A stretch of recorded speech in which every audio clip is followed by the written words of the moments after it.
Hello everyone, I'm Kraftkraken, a artist, developer, and a streamer sometimes. And today we're going to be continuing this kind of Hololive pixel art series. And I'm doing Myth currently.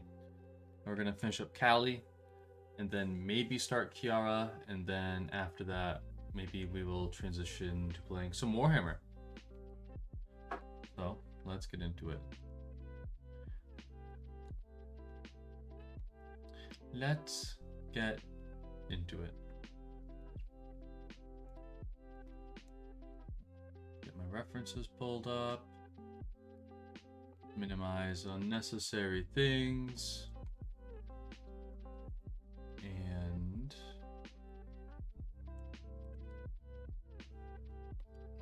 that's the control panel. No, I need the chat though. So 1 second here. Oh, actually, I don't know if you could do this ahead of time, but I need to set keywords. How do we do that? How do I do that? I think I go to Studio.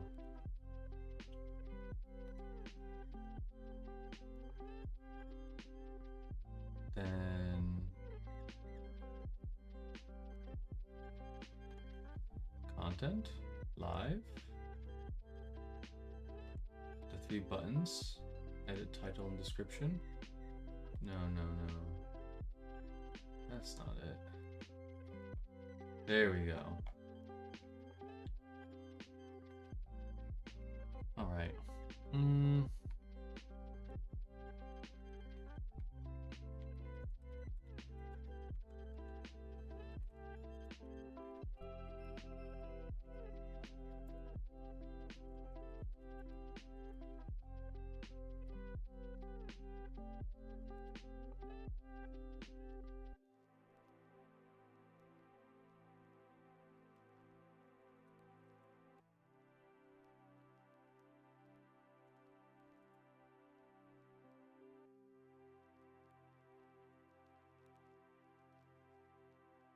All right, there we go. Got the tags. And then I need to go to the stream so I can pop out the chat. How do? There we go, pop out. Lovely. We do this, we do this. This here.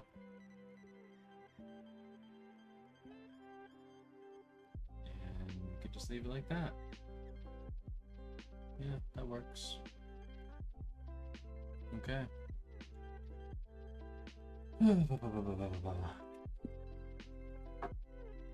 So, if I recall correctly, I mean, we're just doing finishing touches. Kind of want to turn down the music I'm hearing right now. Just a smidge.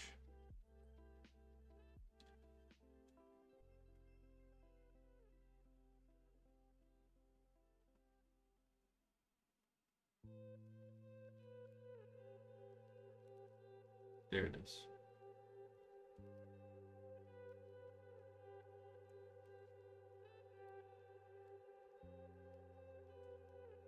All right, that'll do. Very good. Okay. So, where are we with this one? It's all in one layer, right? Because that's just how I roll. Oh, this is over. see. That looks better, right? Yeah, definitely better. So we're gonna merge. And I want this to be level so I can get a good idea of what I'm doing here compared to the other ones I've made so far. I think Callie's might be the biggest one so far just because of her scythe. She's definitely the biggest. Insana's might be... I think it's taking up more... actually, you know what? No, I think Callie's is biggest. Yeah, it's not that bad. I'm trying to keep a consistent kind of scale with the style. I'm still experimenting with it. Mume was the first one I made. I think the most consistent kind of like marker for me is the size of the eyes. And I kind of do that by ensuring that like the, you know, the iris is conforming to this kind of design, right? So that's where I'm at.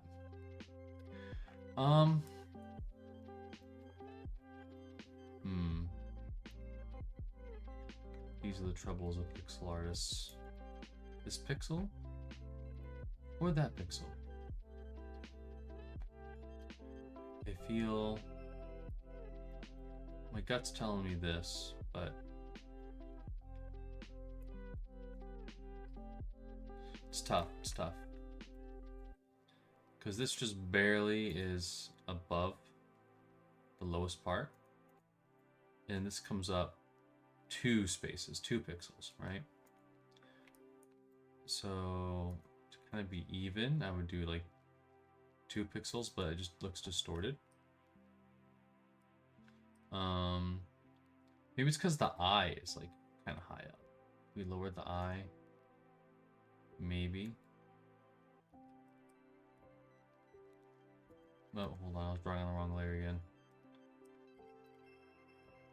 Pursue wrong layer. Okay, there we go. Yes, merge, and then drag it down. Like this. And then add more white above. Continue that. Do this, well, yeah, it just looks weird. It just looks weird. We could do, what's going on here? Wrong layer again. Let's see here. Let's just erase that and then go here, then do this. Hello. Oh, wrong brush. Yeah, this just doesn't look good. It's too distorted. And we can get rid of this. Oh, wrong layer. Okay. It's on the wrong layer too. Nope, it's not.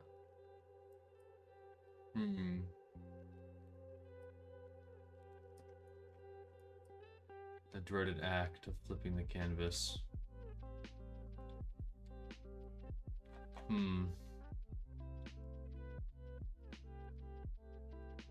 It's always the eye that's farthest away. That's difficult for me to draw. I mean, because it's in the shadow, there is some wiggle room to kind of like leave it.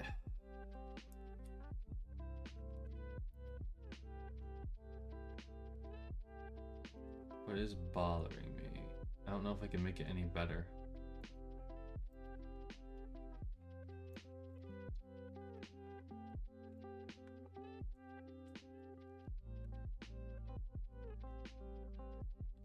Like maybe if I lower all this.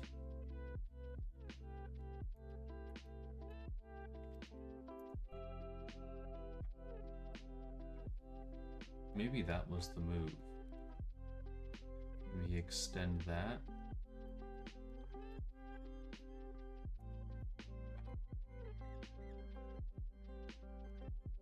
Yeah, maybe that was it.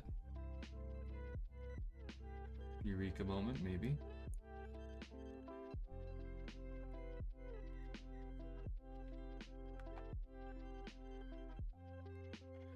Kind of like that.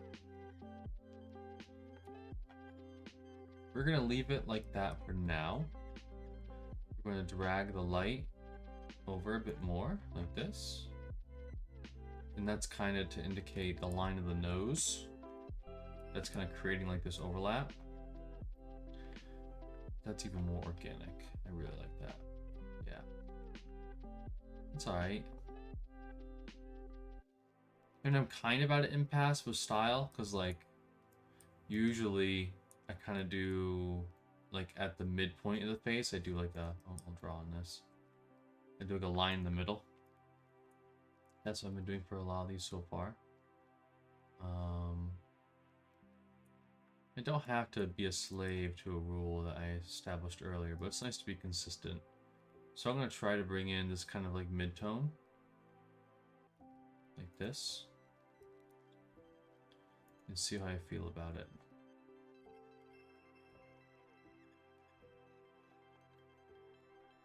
Does it help? Does it not help?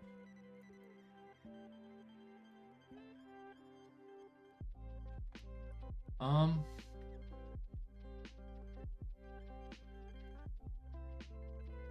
not really sure.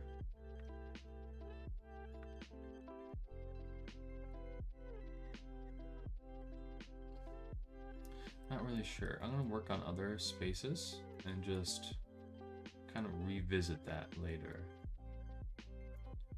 This line has to be much closer. We're gonna kind of clean up this stuff.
I'm gonna exaggerate the hand here a little bit. At least I'm gonna try to.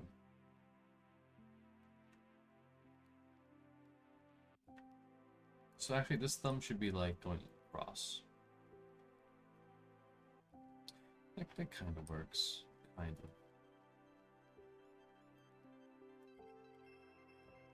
That's too dark.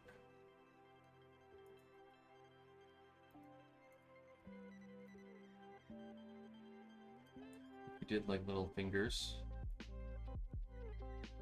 Like this. Yeah, that kind of helps. Bump out the white a bit more to indicate that form. Yeah, that's good. That's good.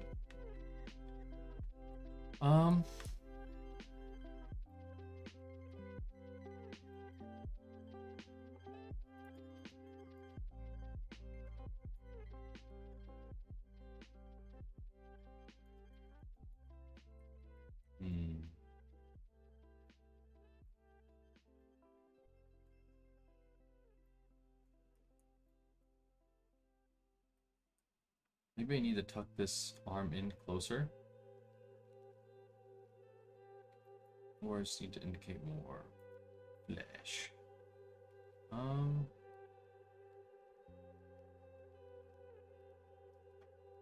Oh, we need a shadow shape or shadow color.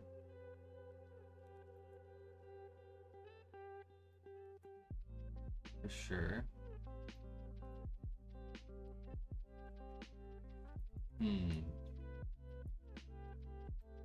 This is tough because like it's kind of blending into each other value-wise. I think that's best. If I continue the shape of the microphone through the hand, it's much more readable. So maybe I'm just going to do this. And then I'll use these dots to indicate her fingertips. And then I'm going to kind of highlight them with a highlight. Like that. I like that a lot better. Much more readable. I'm trying to thin up her arm. But part of me feels like thicker is better here. Because it's kind of cute to do like, you know, chubby features, I guess. Kind of like Powerpuff Girl vibes, you know. So I actually need a reference of her mic. So I'm just kind of spitballing here. I could probably look at one of her karaoke's. I think she just got like a skull mic or something, and at this scale, I would have to just not do that, I think.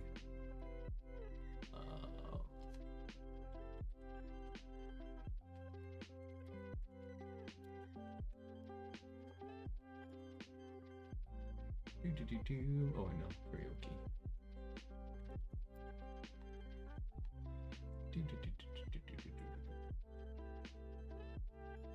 Okay. Interesting mic. So it being pink at the end is not so good. Because her mouth is very pink.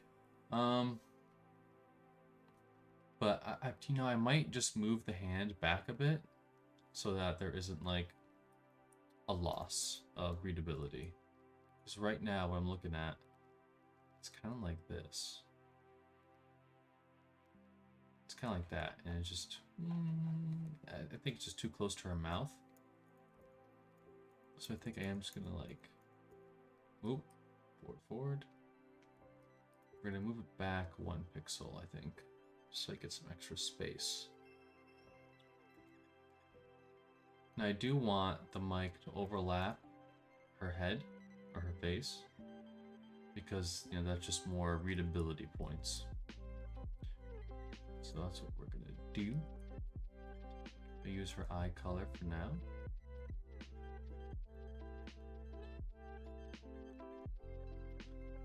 I think that might do it. We're going to kind of drag the shape down a bit.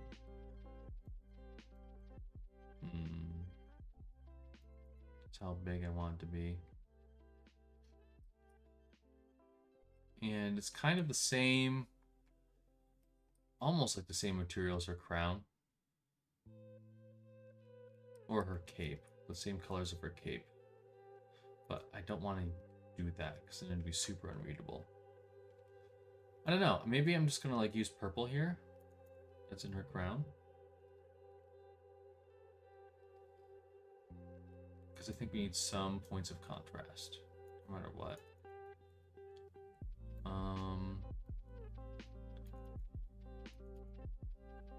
We need to brighten that. For sure. And we're going to use a highlight. This.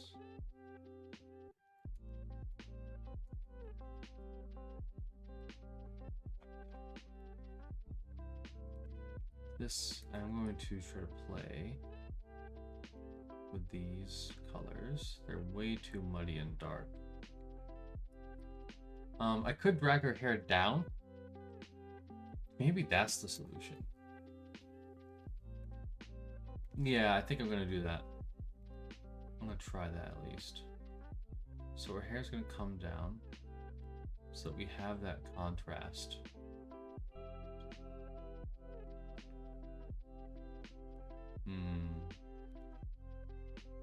I am sacrificing her cape a little bit. I could do a little bit of both here. I think that's the best compromise. We could even darken this a bit more.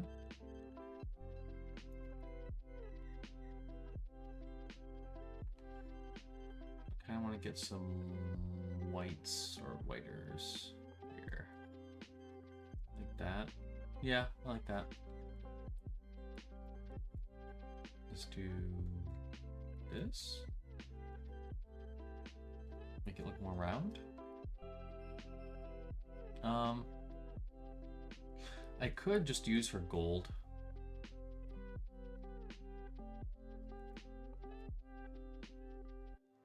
Liberally.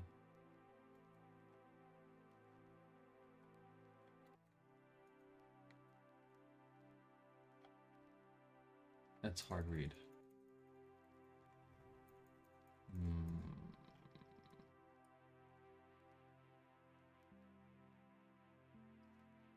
I think this needs to come up a bit.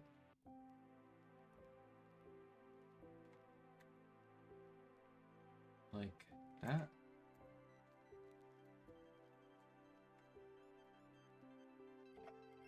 Yep. Okay.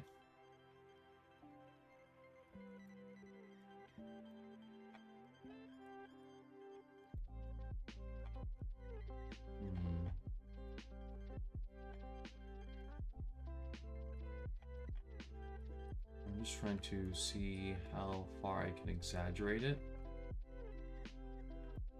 before it's too much. I think that's nice. Even at like a far distance, you could really tell. Okay. So we're gonna...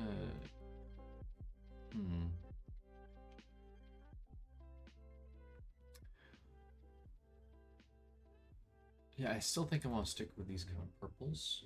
I'm gonna try to just mess with that a little bit.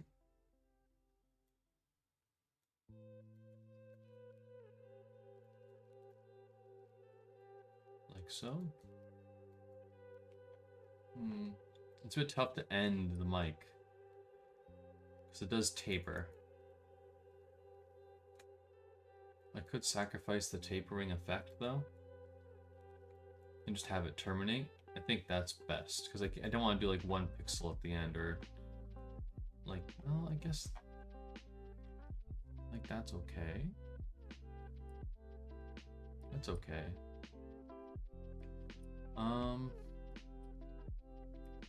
The purples I feel have to be, like the light purples have to be kind of in the middle, if possible. This thumb needs to be up.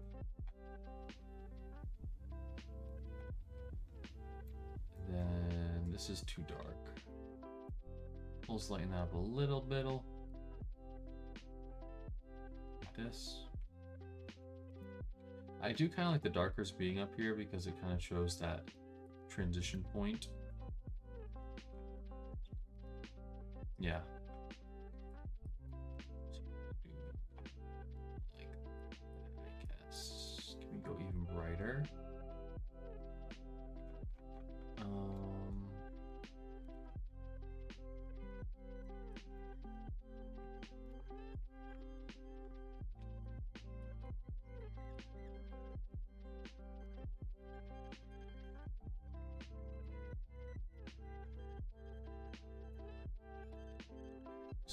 eyebrow a bit.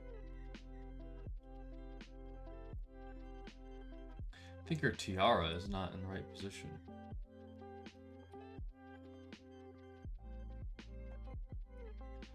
Yeah, I think I need to move it a little bit. Or do I?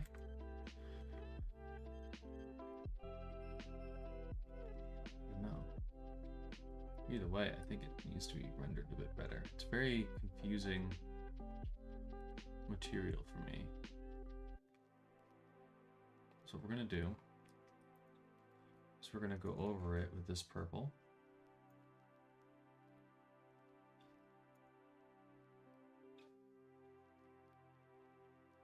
Just all together.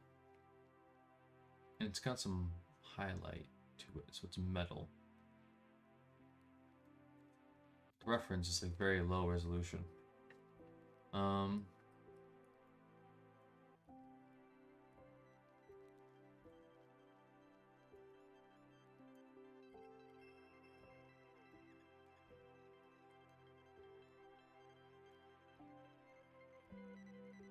Maybe just straight up. Kind of like that.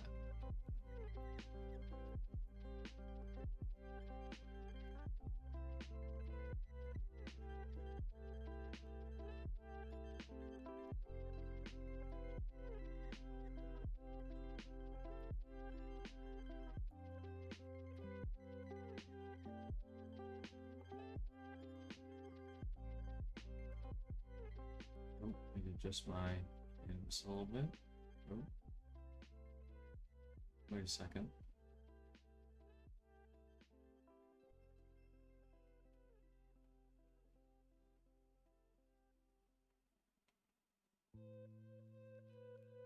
Oh, it's just come out to here. It's just like over here.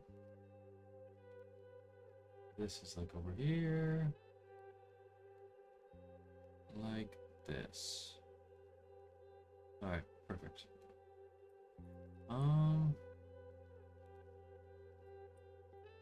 So let's just like, you know what? I'm gonna just fill this up with color. I'm gonna adjust it later.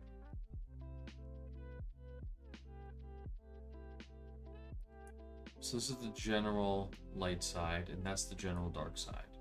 So we're going to just grab that, and we're gonna saturate it. We're gonna drop down the luminosity, because it's supposed to be subtle. Kind of like this-ish. Okay. Now we can grab both. We could desaturate it even more. Yeah, about right. I want to put a bit more color into it than it's supposed to have. I feel that is okay. So the light source is warm. A part of me, you know what I'm gonna do? It's a weird take. I'm the lazy one, but I think it will work. Let's see here. We're gonna take the exact light from her hair. We're gonna take that pink from her hair too. And then we're going to desaturate it. Drop down the lightness. There we go. Okay. Yeah, I like that. So we can do something like this. This kind of jumps up too. I'm trying to be sparing with how the light is catching here. It's very hard. I'm going to do that.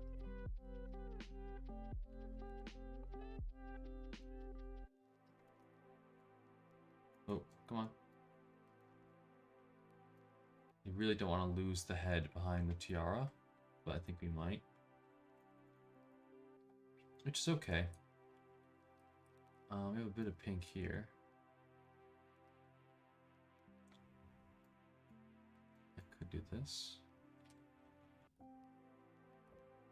I don't know. I think maybe it has to go. I'll revisit that question later.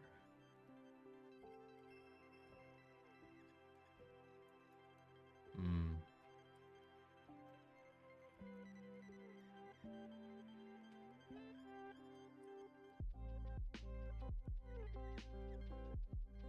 Part of me feels like I need to exaggerate this curve more.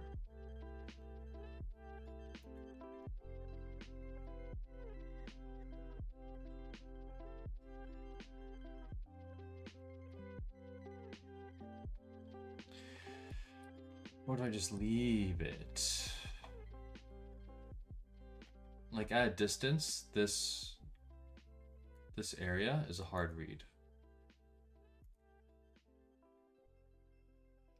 And I don't like that. I could exaggerate the size of the center point.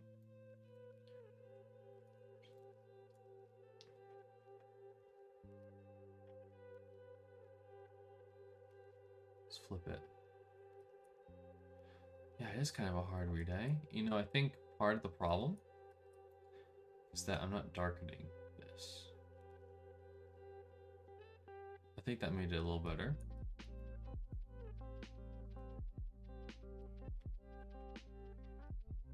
Yeah, if I darken even more, it creates another, like, interest point because of the contrast. I know it's going to happen if I illuminate this too.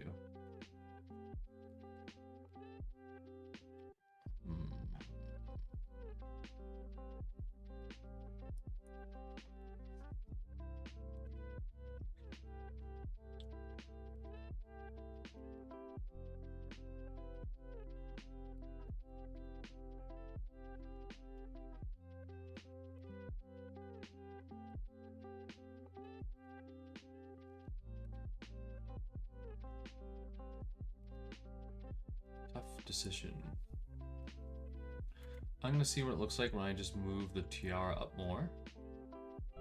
Because I want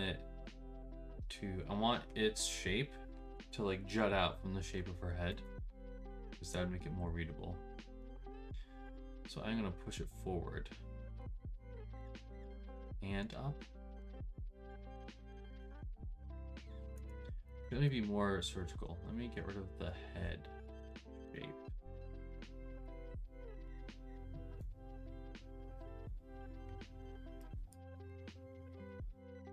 Let's do this. Okay.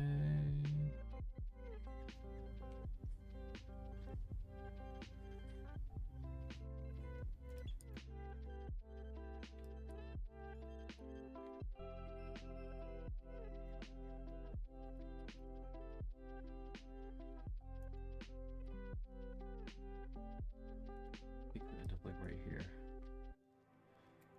Then we will draw in the hair. This comes down like that. Comes like that. Like this.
I like that better. In general. I could bring it down a bit more. I feel like its position represents the curve of her head a bit better too. It's just more readable. I think that's definitely bonus points, right? those readability points. I could take this shape and like kind of bring it down. Like that, and this shape, and then kind of bring that down. A bit longer.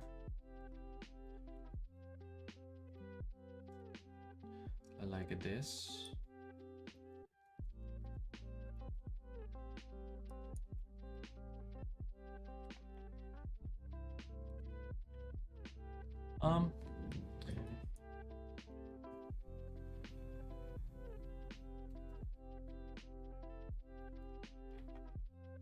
Really messing with it now. Let's go down one. You know, I think that's fine.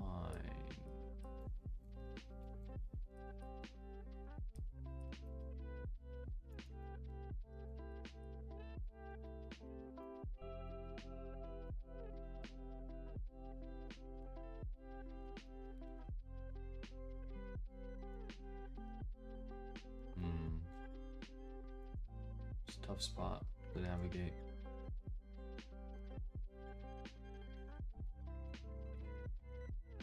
No, that's way wrong. Maybe something like this. But then it can't like do the highlight. Yeah, I feel like 1 pixel is like the way to go, but simultaneously this is much more readable. Let's do this. Yeah, I'm gonna keep it like that. We're gonna use the plus sign. Because it's kind of like an arrow pointing up, but we don't have enough space to like do the arrow. We could do it like that, but that doesn't... It's not accurate. Not accurate enough.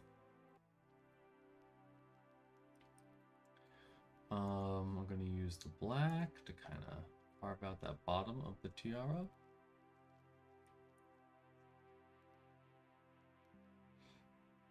Oh, okay, I see an issue. We're gonna do this.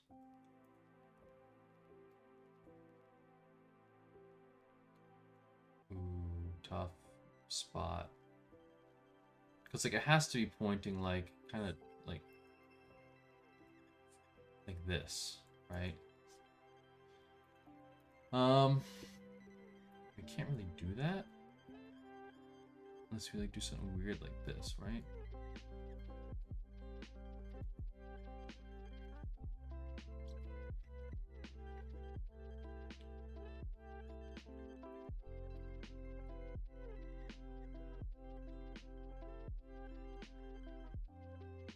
It would have to be something like that. That kind of works too. Sure. And these are supposed to be bigger, so we're going to exaggerate them.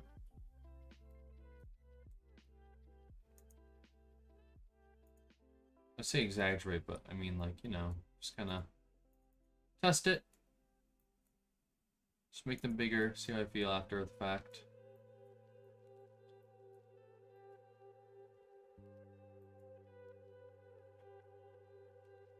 Kind of like that. It kind of works. Kind of works. I want to drag this. Move it over one. That. Yep. That's definitely better too, I guess.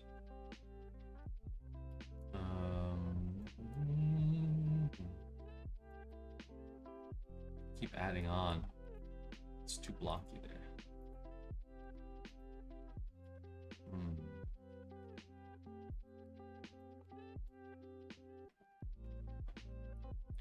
At distance, this is what we want. But close up, it's kind of looking weird.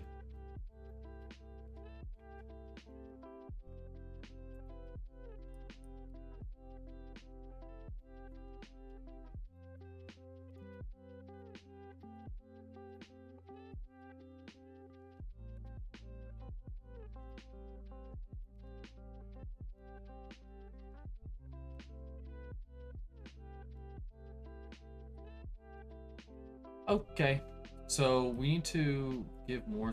Do we need to give more space? I think so. Because like usually in anime art, you have this kind of like bump of her eyebrow. Like the bone of her eyebrow, you know? Kind of popping out here. But right now it's like curving in immediately. So I think I'm just gonna do a little bit of that. It's real tough to like determine exactly how much pixels I should afford this. I don't like that.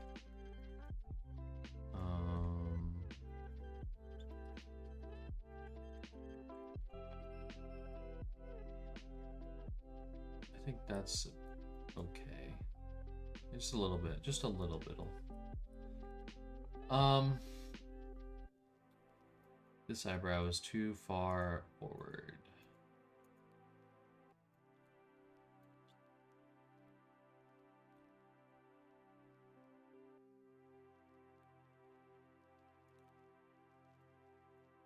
I say too far forward, too far back.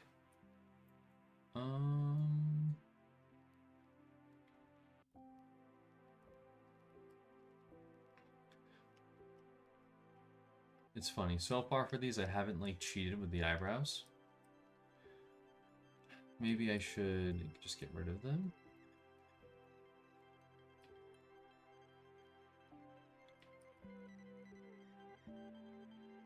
I'm not sure how I feel. How far does her hair come down normally? It's like pretty damn far.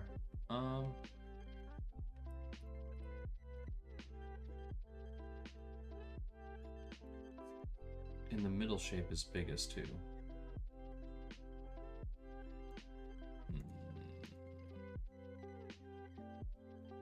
A little sway.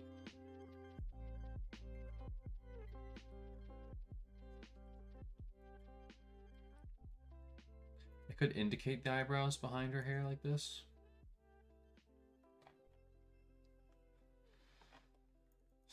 She's got very thin eyebrows. I could use like the dark pink to do it, so it's like less abrasive. I like that better. You could break up this a little bit. You gotta be pretty careful.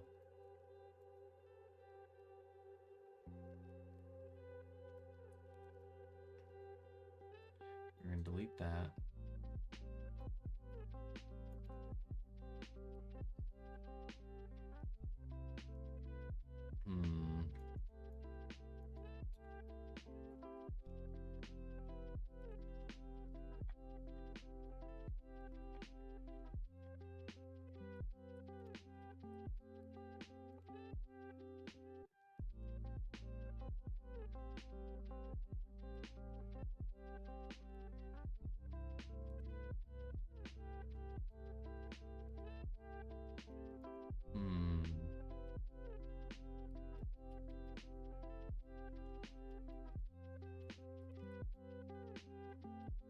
Difficult decisions must be made.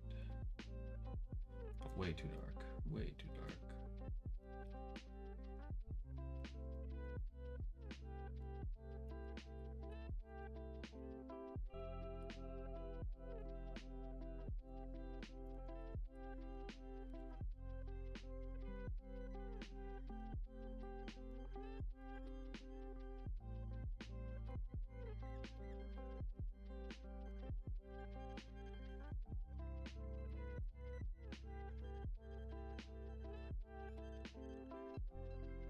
That's a nice transition.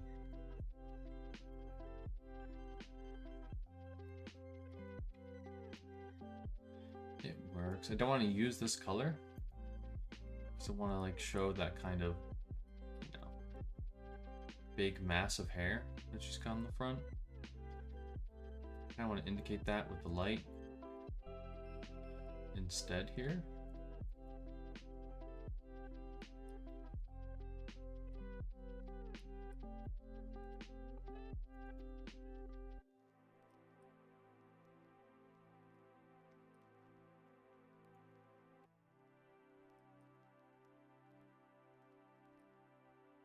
So all this white space, I think, would be fine for a sticker. Now, I'm using it no, I didn't even do it with iris in like the file. Then maybe I'll erase it here too. Keep things consistent. Okay, so we'd stop there, and then we get a little bit here.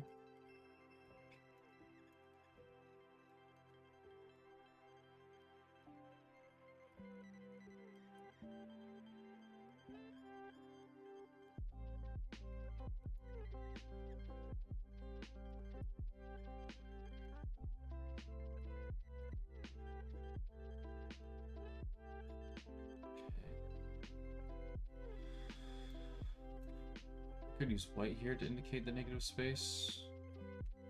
I kind of like that.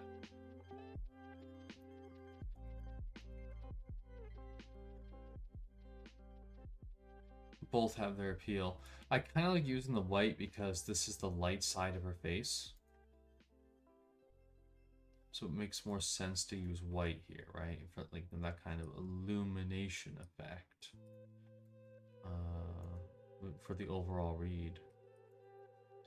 Gonna erase some of this. Do it like that.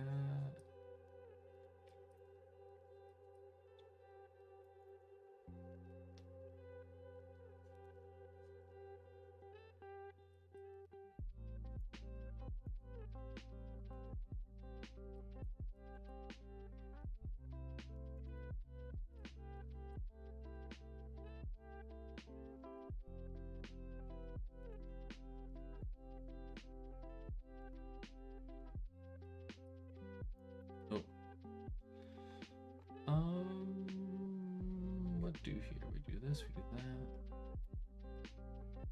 Do this. Okay.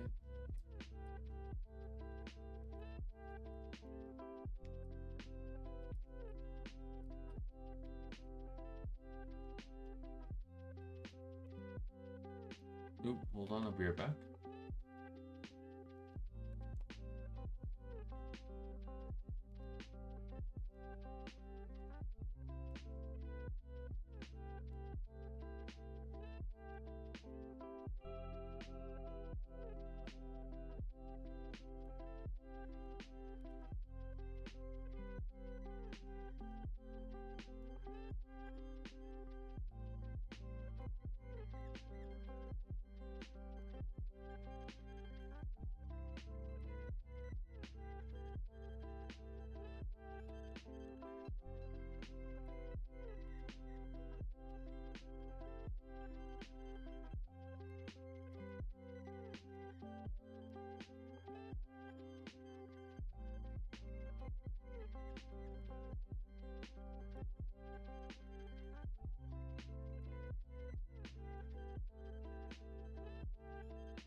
Hello, I am back.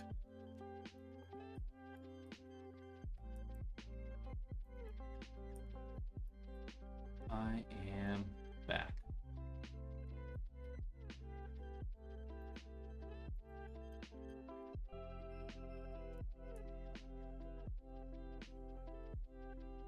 So actually, part of me feels like I need to erase some of this just so we get that nice kind of form rolling over with her cloak.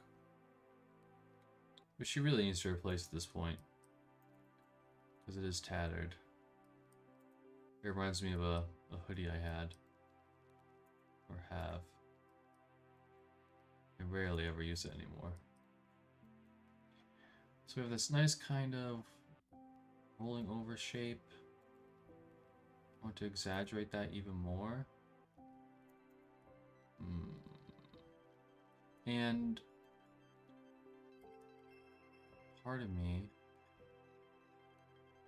wants to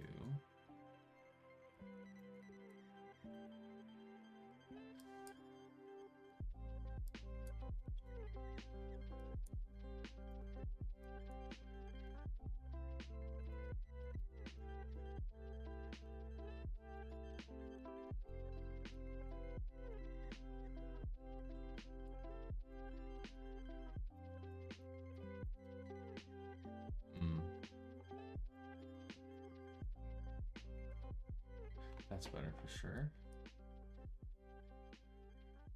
Even I'm getting a bit confused in like this area.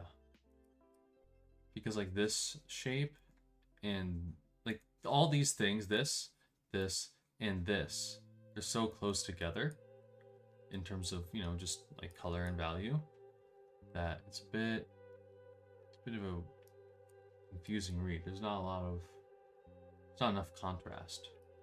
So I'm going to highlight this, and what I'm going to do is I'm going to do this, deselect a lot of it, and we're just going to bump up,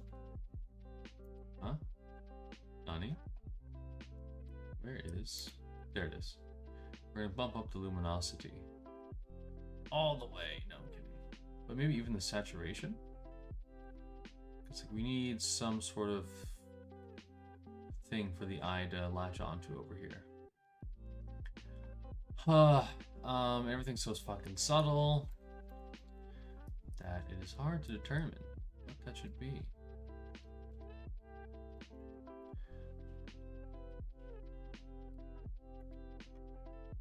And this kind of works. I don't think there's going to be a perfect solution for this one. Yeah, I could cut into the hair a bit more.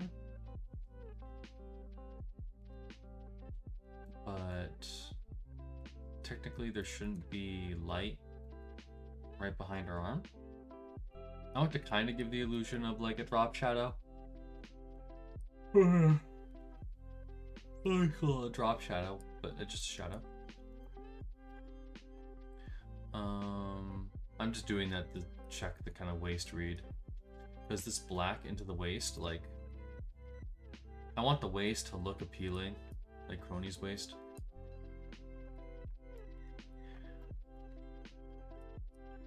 So maybe just like cut up like that. That kind of cuts into the breasts a bit. I don't think there's a good solution for that. Like ideally there's a lot of contrast around the waist. That's basically what I'm getting at. I could use this really dark color for the skin, but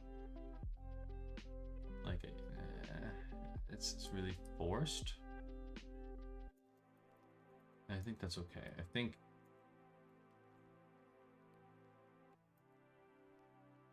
I might just cheat and keep the white here. Like it's not the worst thing ever. So I do that, it just drops down more, right? Like it's no longer an outline of her arm, it's an extension of her bust, which is problematic. We're gonna add some light over here because this is closer to the light. I might even, yeah, I need an even lighter color.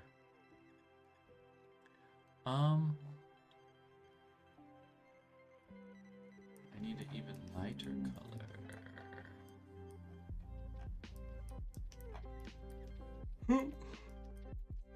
Get out of the way, Bay. Okay, we don't have a lighter color there.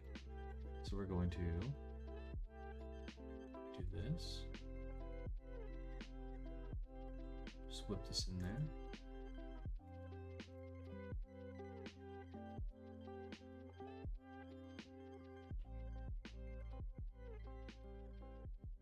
That's nice. It works.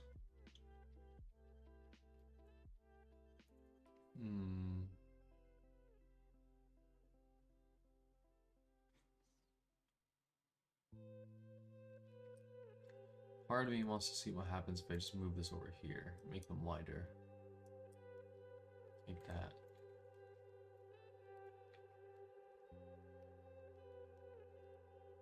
And then what that means is I could extend this. The hair's kind of in the way, we could kind of delete that and do this.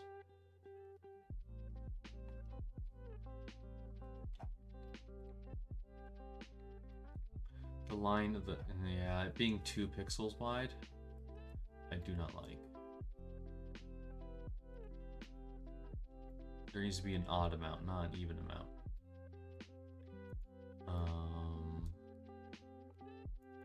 Could use this.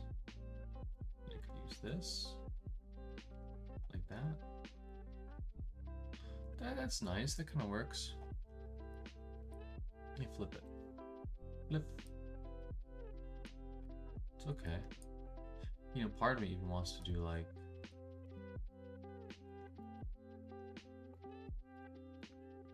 Yeah, it's tough. I only have so much space to work with. Use light to indicate this shift, the turning of forms. Oh, we're on the wrong layer. At least we got a before and after. Yeah, definitely including the light is what we want to do. So cut this, paste it. Okay. And then I could do even more light. Just a little bit. Right. So you're right on the edge.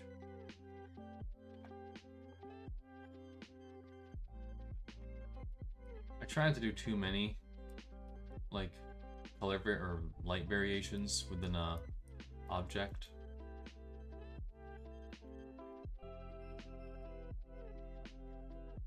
Okay, so we actually need to kind of kill this a little bit here.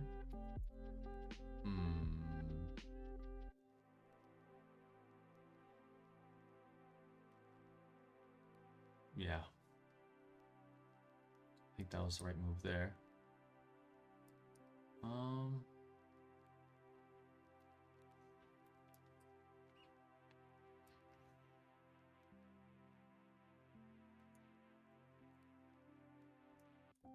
Yeah, this is so rough. It's very hard to work with that space. I think white is best. And you can't extend it like this.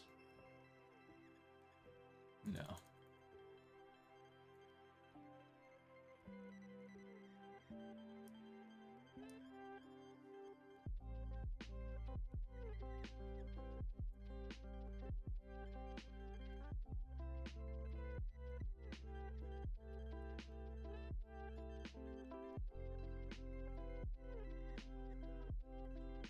Her side view. Okay, so this is open. Boop, like that. Which is really good. Because it lets us show off more of her torso. Which is, you know, good for readability, given that the back of her cloak is dark, right? But now...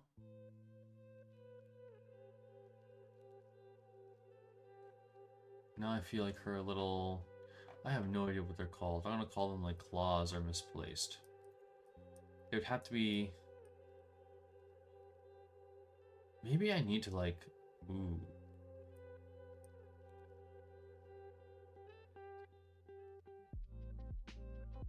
how do I do this? I think her waist is too crunched, or her chest is too low.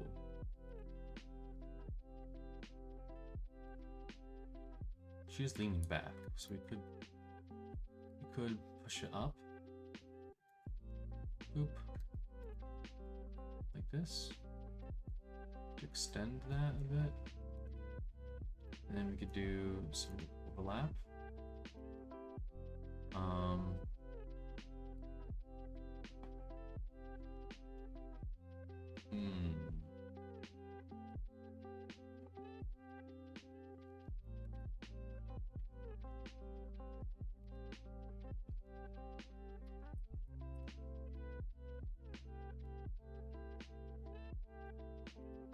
So tough. I could lift her arm up a bit.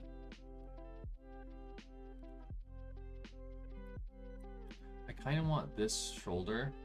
Ooh, fuck. I want the shoulder to be even higher, but then her face gets in the way of that. Like, it's not a good read.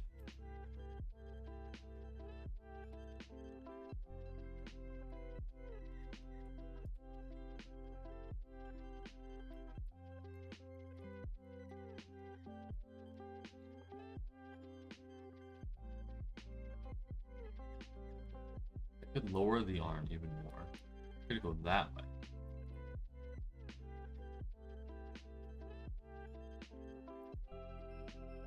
Like this. Right? But then I have to kind of tuck it in a bit more, and then move the side. And I have more outline. Kind of. Arm's way too thick now. Okay, we get a little bit of white there, we do that. It's not believable. Like, I could obscure the hair. Right? So people don't think so much about it, but I'll use green. Because we have one shoulder here. And like the next one should be lower, right? And then it comes down and comes up. That's like almost perfectly obscured by her chest. And part of me doesn't like that.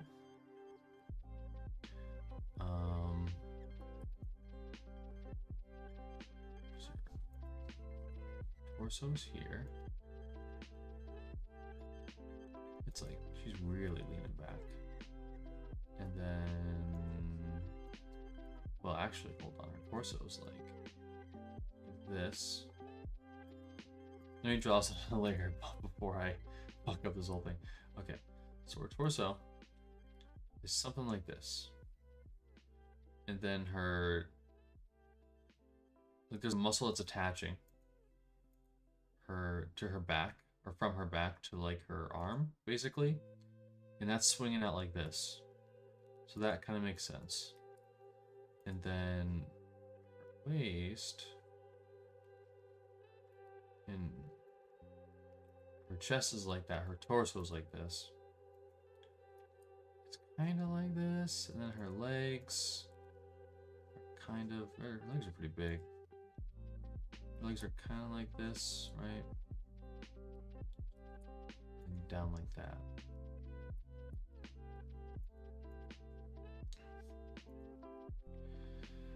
And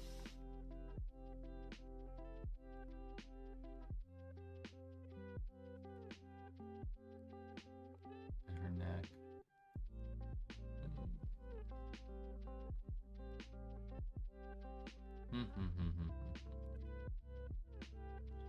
I mean, I kind of buy it. I do. Part of me wants to extend. I think she's got too much butt going on. So we're going to fix that. Why isn't it working? Oh, wrong fucking brush. Ooh. I need to change the size of this brush because I was like actually painting on top like this. It sucks. Where was I working on last? Her like arms? Oh, it's adjusting the layer I can't see. Okay, good. Okay.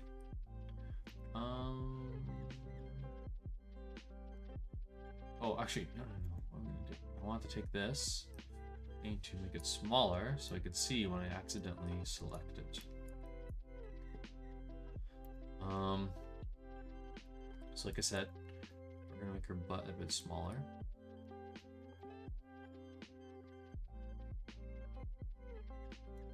Her belt sits above her butt, but I don't think it really matters for this. Don't think it really matters for this. I could add in a bit of gold because she's got that going on. She's got like 2 things of gold here. Then she's got a little gold. I'm just gonna use 2 pixels. And then she's got the little feather. Let's do like that. That works. We could even be more fancy. We could add a little darkness there. Add a little bit of light there. I think we're gonna have to just... What's the side profile? We're gonna get rid of these because we have to.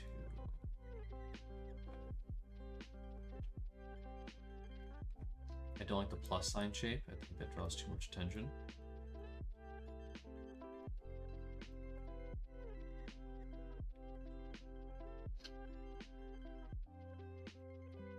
Yeah, we're definitely gonna darken it, 100%. Like that. He's like a little too dark.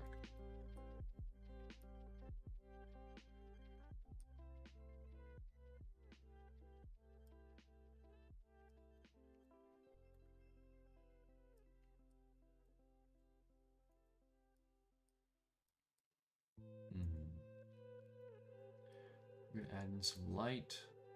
Honestly, it's needed.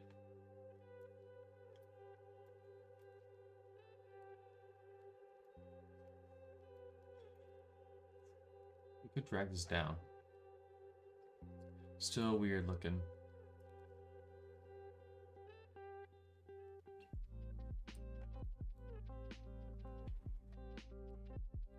I mean, pixel art's pixel art. You're only going to do so good with these organic shapes. Just comes down like that. It's a very even way to do it. I'm just seeing what the machine thinks.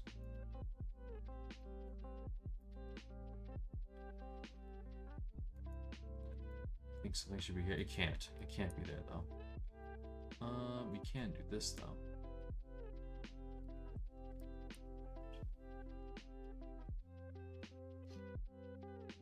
How high up is that stocking? It's a bit above the knee. Could do one more.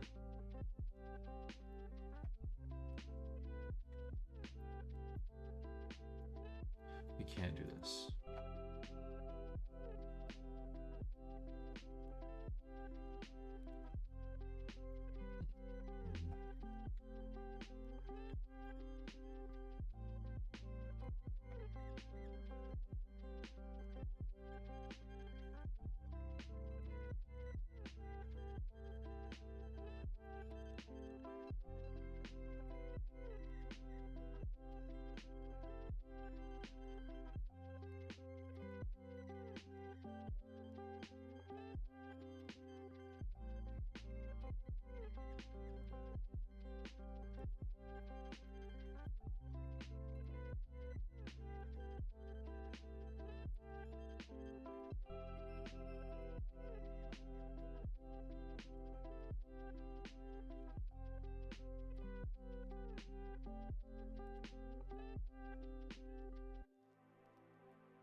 Hair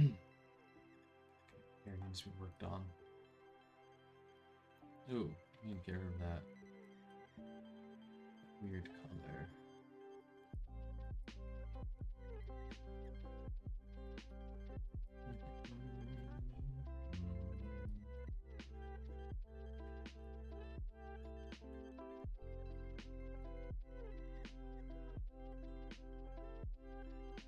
The temptation to order food is high.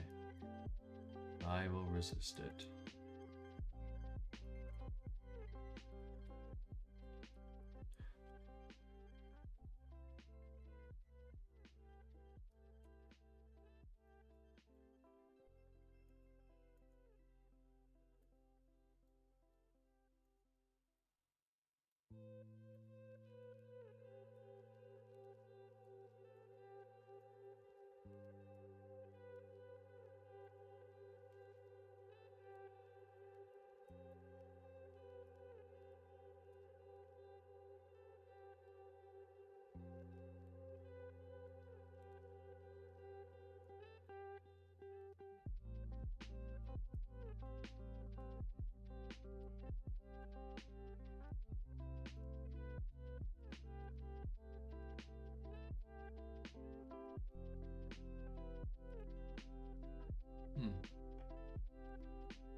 He does have that. It's...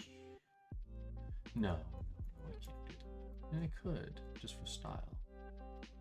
But... it's so readable, though. Maybe... do this. Let me do, like...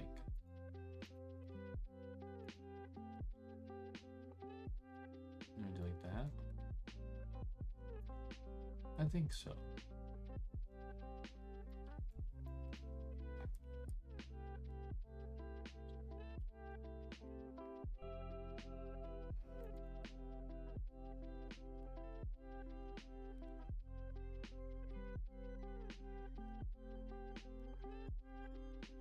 That's best. Cut this in even more, maybe.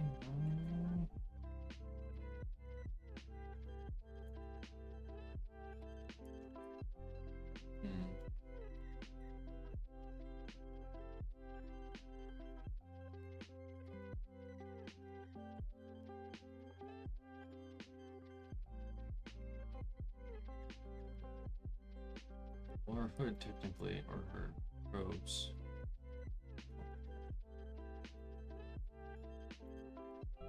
And she's got some spikes on them, but I just don't have enough room for that.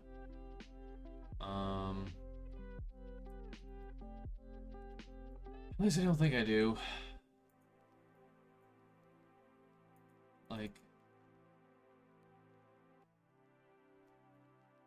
I could... yeah, actually, you know what? I could cut over here.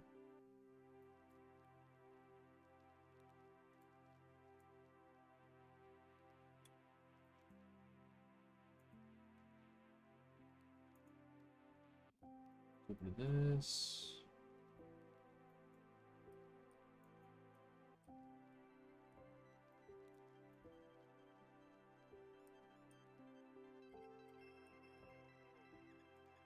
I would need like a bone white.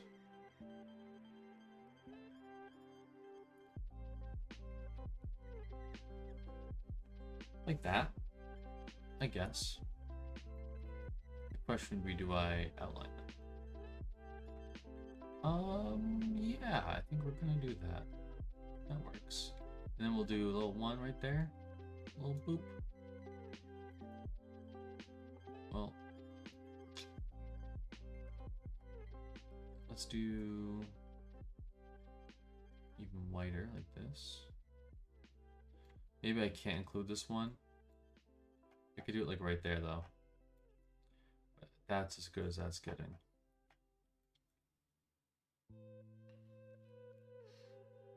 Sure.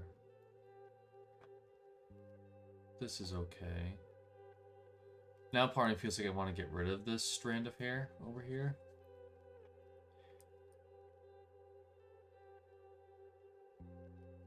maybe I do get rid of it. But where else does it go? Because otherwise it's going to be like on the chin.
Oh, right.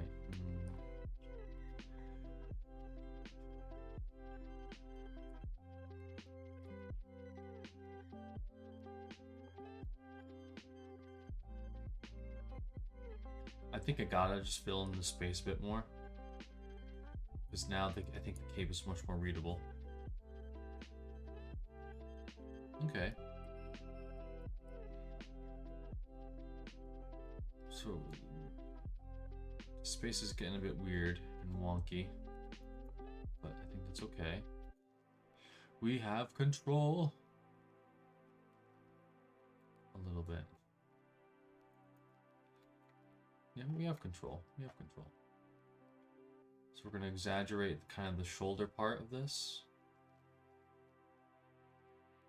And I could darken this up, right? Which would make sense, a fair bit of sense indeed. And do some like dark shadows for her arm escaping into the sleeve. And I totally forgot that she has some sort of veil on this arm. And I think I just might omit that. Like, I could use some transparency effect. I just got like gold on it too. I can, well, let's do on a layer above, right? So if we are gonna do this, we're gonna do some flow of the wind. Like that. And then we're gonna just do this color. And we're going to just paint over, right? And then just got like another gold portion here.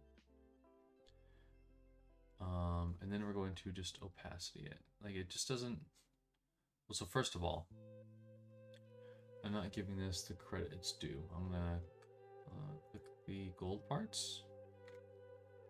Then we're going to put them on their own layer, and then the veil, we're gonna do that with, right? Kind of do it. It's pretty dark though, actually. So I'm gonna do like an 80% opacity, and then for the gold,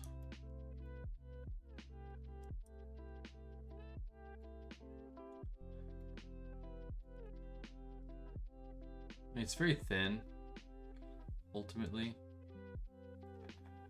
but I could do that. You know, maybe we'll keep it.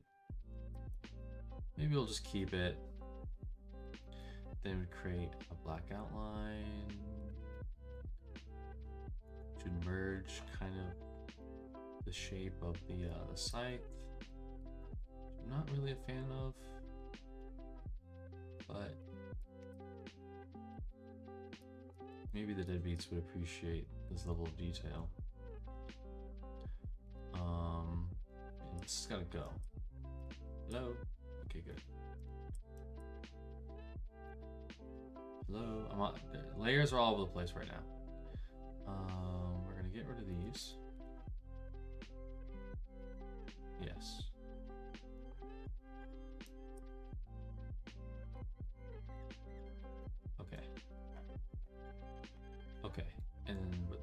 arm is visible like that.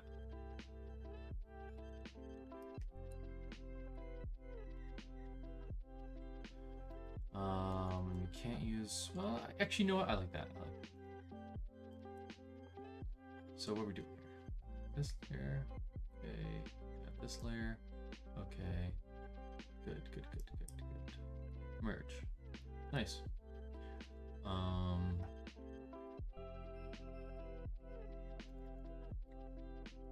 This is hard read, super hard read. I think I have to use a shadow shape like that.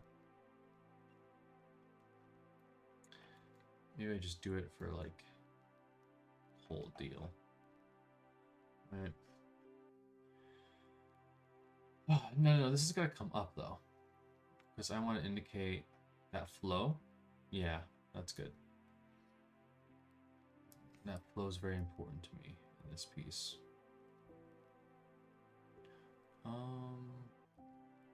So back to the hair. Let's just kind of chisel this some more. Make it look nice. Indicate the forms more specifically.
Hmm.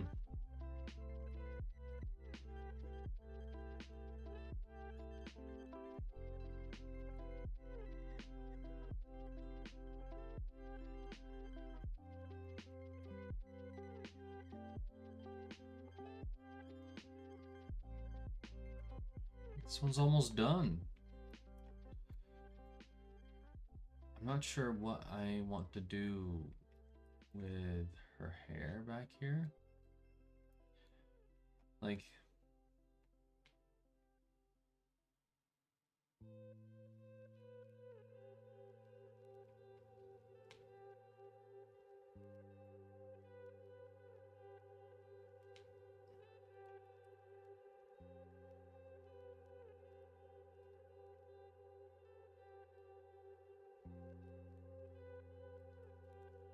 it's just weird because here's how I feel.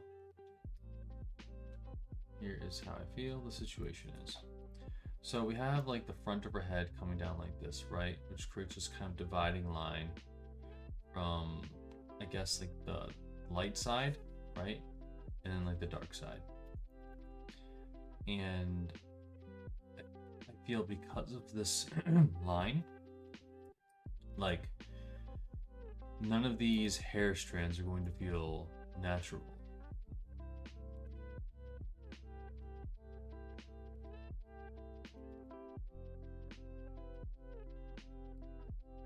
And if I obscure them entirely, I mean, it's like we have some light on her hoodie or her cloak right here that tapers, which is nice. We have like this kind of light effect, right? And to be honest, I should probably emulate that here too, to kind of like make sure that the lighting is consistent, right? And I kind of want that for the hair too, right? I kind of want like a light effect like this. So kind of like two light effects. I think maybe that's how I'm going to handle this stylistically. Or yeah, that's how I'm going to handle it. So I'm going to do this here. Part of me feels like I don't have enough. There we go. Bring in some more brightness. I'm going to use this here. I'm going to kind of do this, kind of do that. Do this to do this. Okay. So it's a bit brighter now. And then, yeah. Will we even allow a little bit of highlight like this? Maybe. Maybe. I mean, if this hair was like really swirling around back to the front, I would feel a bit better about adding highlight like that. I think what I'm going to do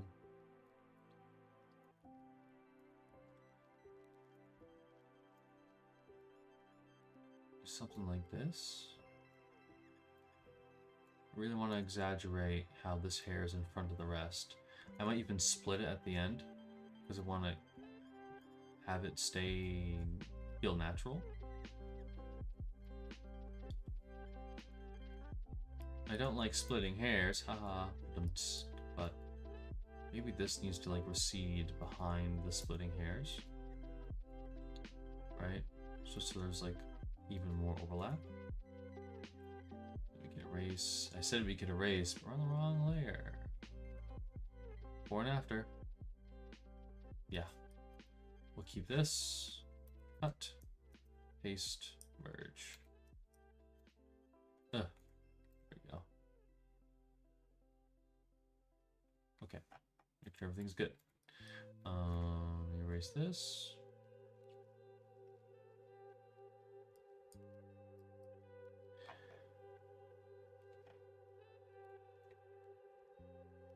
Actually, very, very little light here. This is like style, basically, at this point.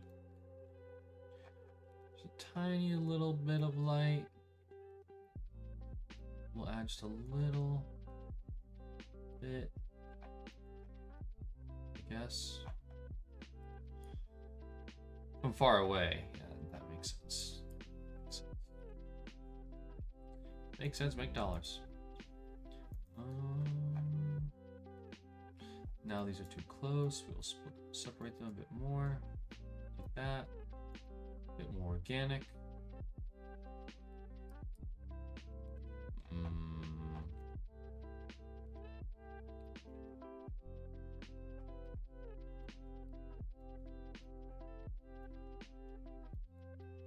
want to do like that effect. Yeah. There we go.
Hmm.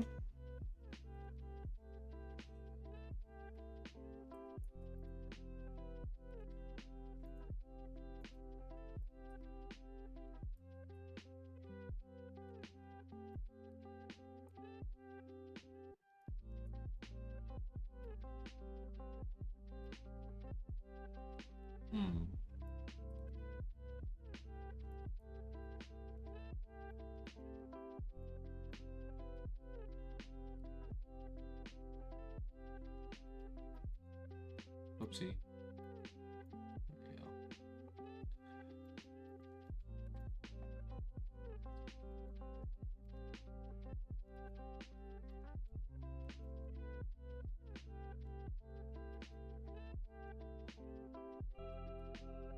Ugh, gross. Do I just terminate it like that? There's no good way to end the scythe.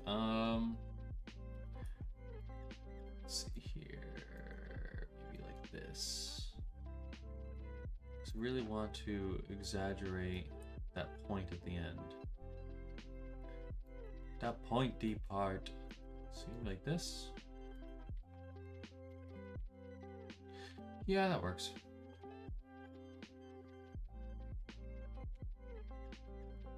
Alright. Now I think I'm gonna call this one done. Maybe. Something about the far eye still bothers me. I just don't think there's a good way to remedy it in this pose. I think it's just something we have to accept, but I'm gonna try moving it down one.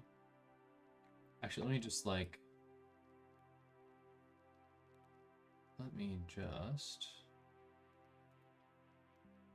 isolate this first of all.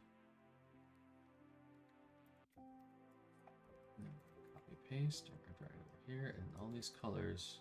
Oh. Why did I attach these layers? I'll hide this for a moment. Like this. Move this over here. Go back here and do that. Okay. So we'll lower the eye on this one. See how it feels. It's gonna be right next to the mic too. Just gonna suck.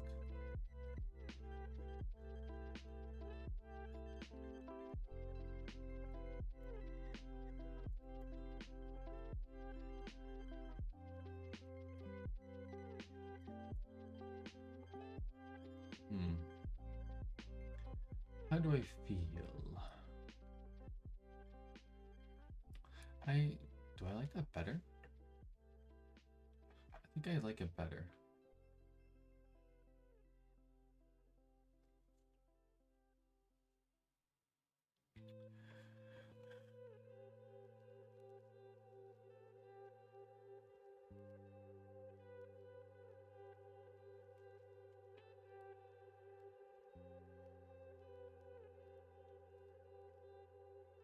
I think I do like it better.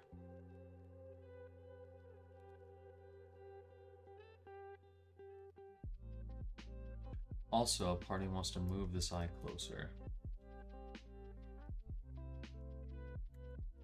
Like that. Just one more in.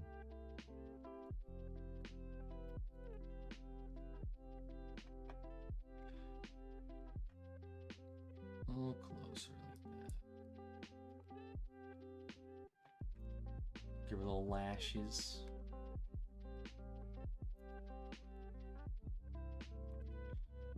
Should I give her lashes like that? You know what? I think I should.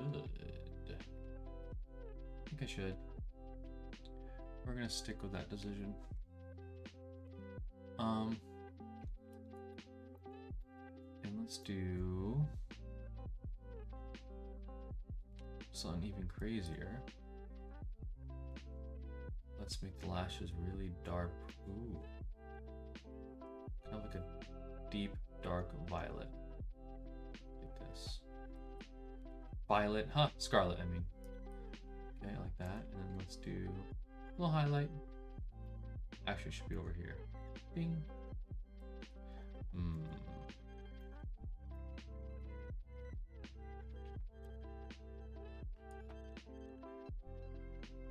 Yeah, it's trademark. I think we have to have the little highlight pixel. Bing. Doing the highlight pixel in the shadow is interesting. I do like it though. I'm just looking at the other ones I did. I think I only did that for Bay, yeah.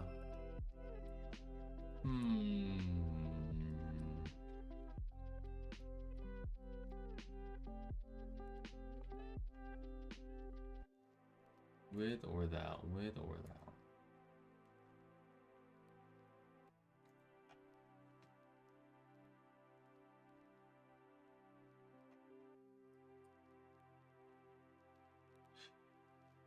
Ooh, it's a tough choice. I don't know. I think I'm gonna leave it without. And for her mouth. I kind of want to darken it. Oopsie.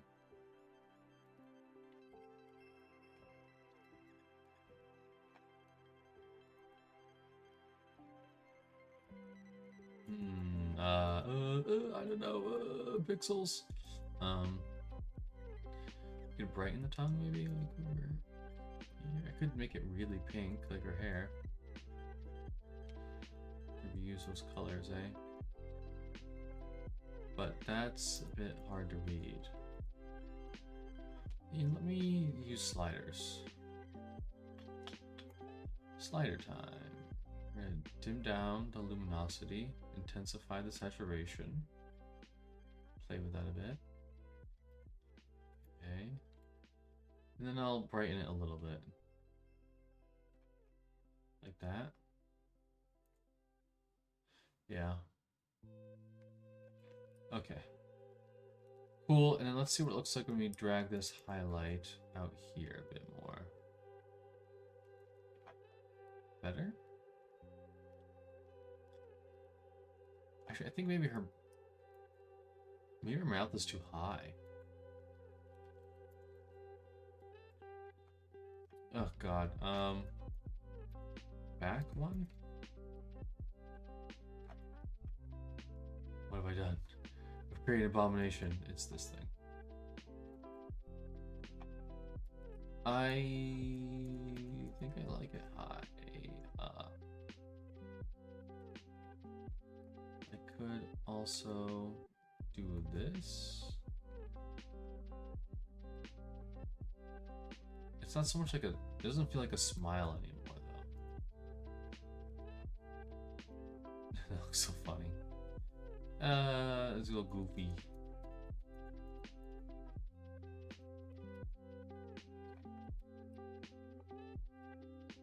I don't know. I don't know. I'm looking at it too long. Flip.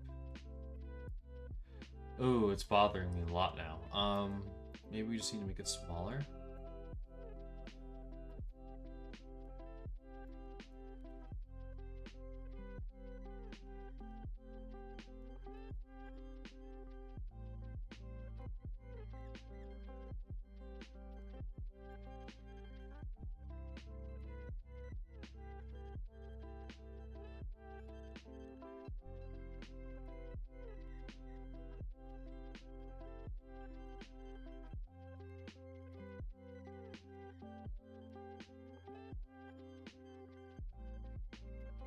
Keep bothering me. We're just gonna have to deal with this.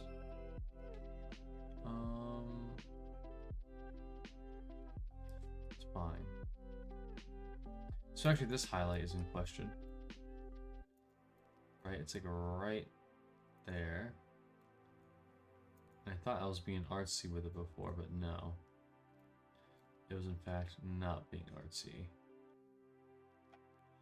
We can't do that harsh a shadow. Cannot do that.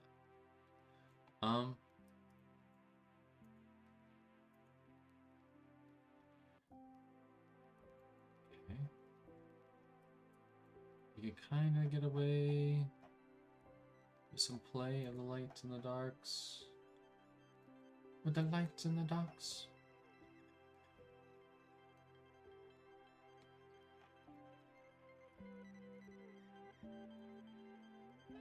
I'm not sure what I should do with this highlight. I kind of want it on her cheek. And to be honest, like I should maybe use blush.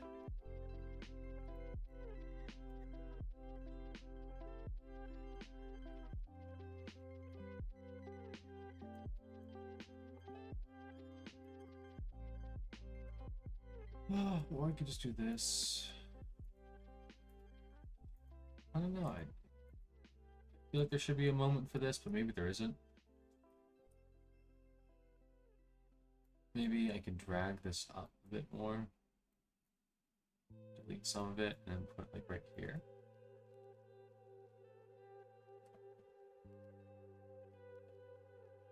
There's so much less flow.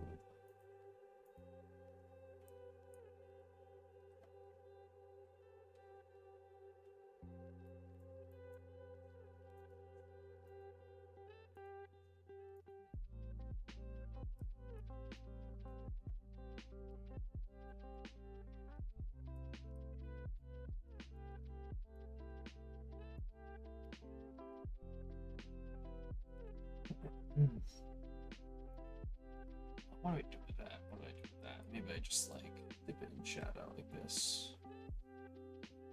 As it curls away. I could drag down this white to exaggerate it. I like that.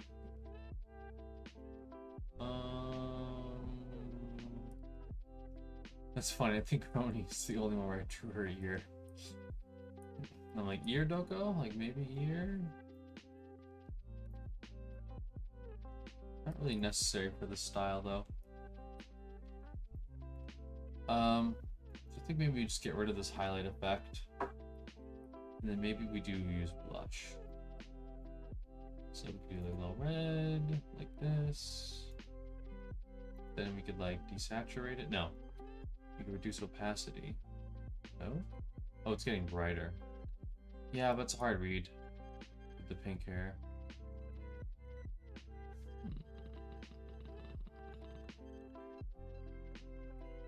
Yeah, it's just not gonna happen.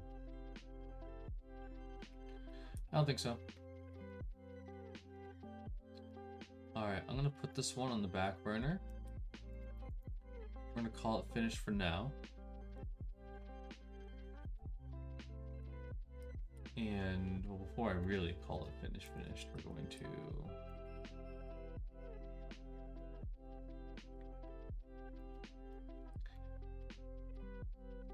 these lines. I think so.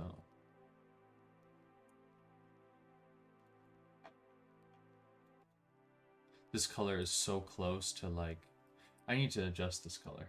It's a bad color. So let's do, get all of them. And this.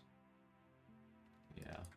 I think what needs to happen to the shadow color is it needs to get a little bit lighter. Like a smidge. But then it needs to get warmer and redder. Huh? Okay. That's green. Okay, that's red. Okay.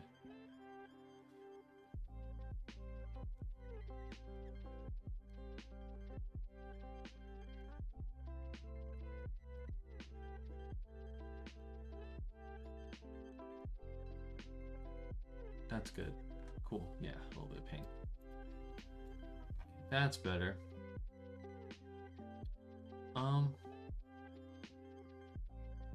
Oh, her little heels. Add some highlights to those.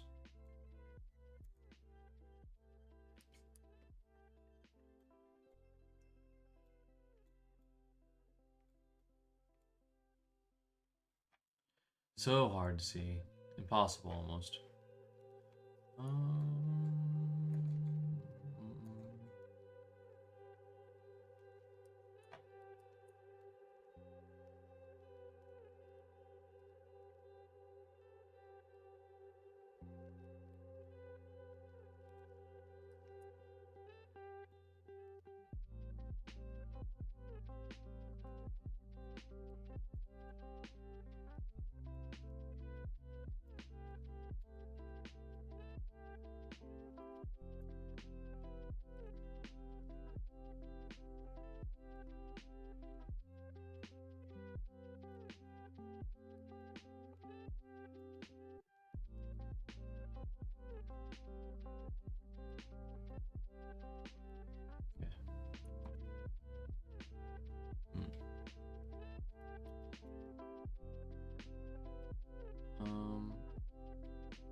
I'm at the nitpicking phase. I do not like to be here for long.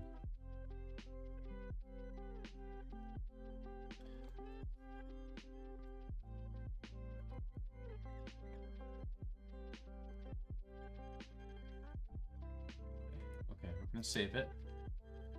And then we're gonna take this, form some magic on it.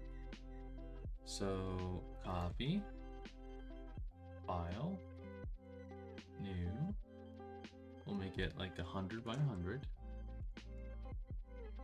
Paste. Oh wow, it was almost perfect, eh? That's fine. So, oh, that's my meme picture. Let's see here. So, we will copy, paste, under.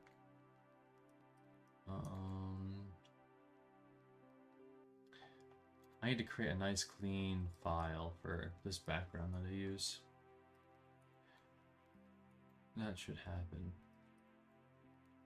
Will not be today. So we're going to wrapping pen, good. This is a bit bigger.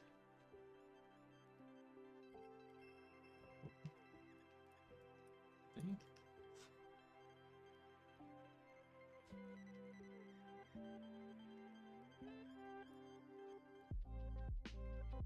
Cali on it.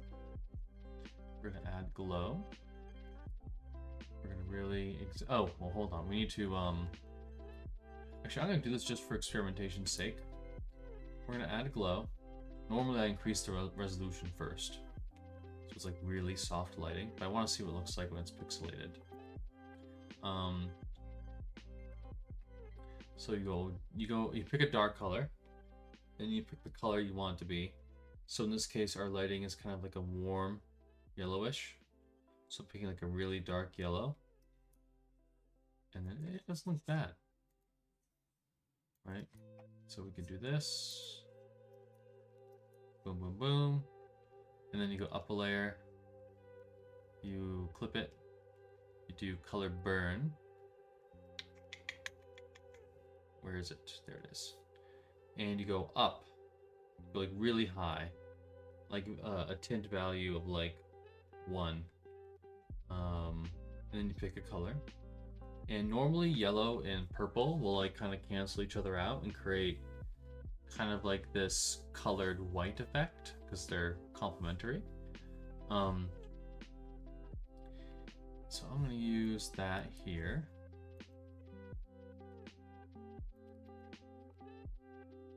Very cool, very cool. Now I could use, do I want to do it? Let's copy this. I'm going to hide that, and I'm going to change the hue. So hard to see. Okay, that's definitely warmer. So I'm curious if I want to go warmer or not with this.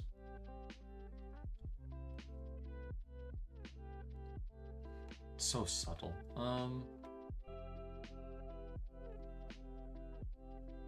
But we're gonna keep a subtle version, or we're gonna keep a warmer version. So this one, we could, and then you could adjust the opacity, or you could erase, right? What you want to do. So essentially, both of these layers, right? They add just a little bit of lighting on top that really brings it out, right? So awesome. And this is where we'll call this little slur done. I'm going to save it.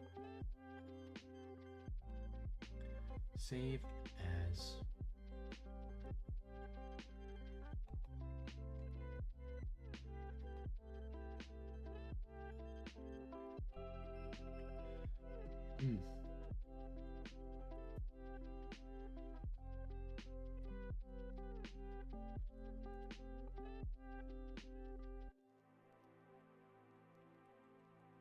Awesome.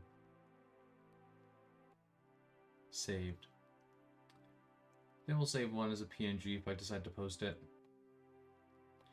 I might save these so that I could like post one after the other. In succession, because these take me like 2 days to do. But not always, depending on conflicting commissions and schedules and such. So awesome.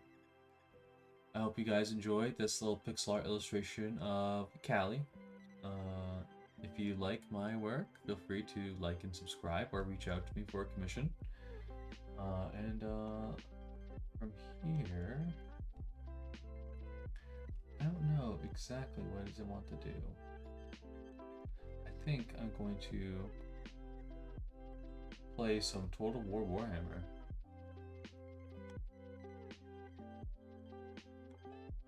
That's what I'm gonna do. Because in the description of the video, so give me a moment. I'm gonna save this file too. And one moment. Okay, cool. So we can close this.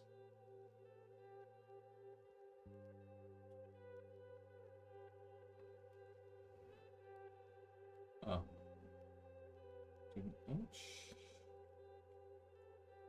Okay. Do not save. Lovely.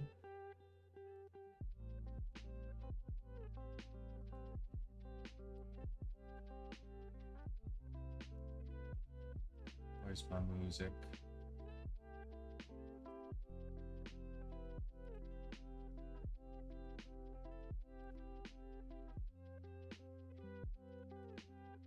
My music, I need to turn it off.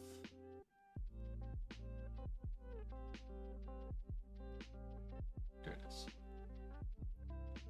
All right. Anything else? So I'm really not sure how well I'm going to be able to stream this. But I'm going to try. I don't think my computer will like it very much. We'll make the attempt.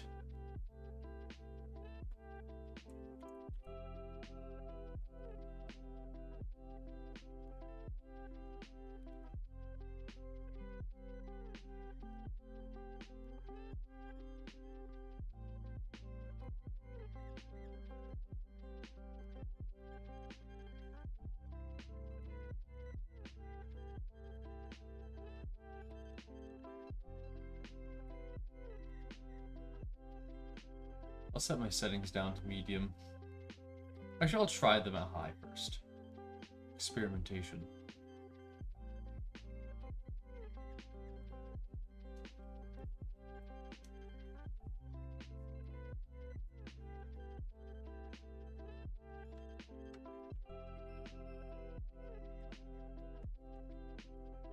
Okay. So...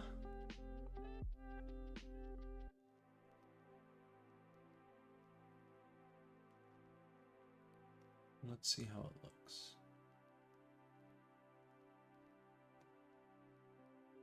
Nice. I think it's perfect. Excellent.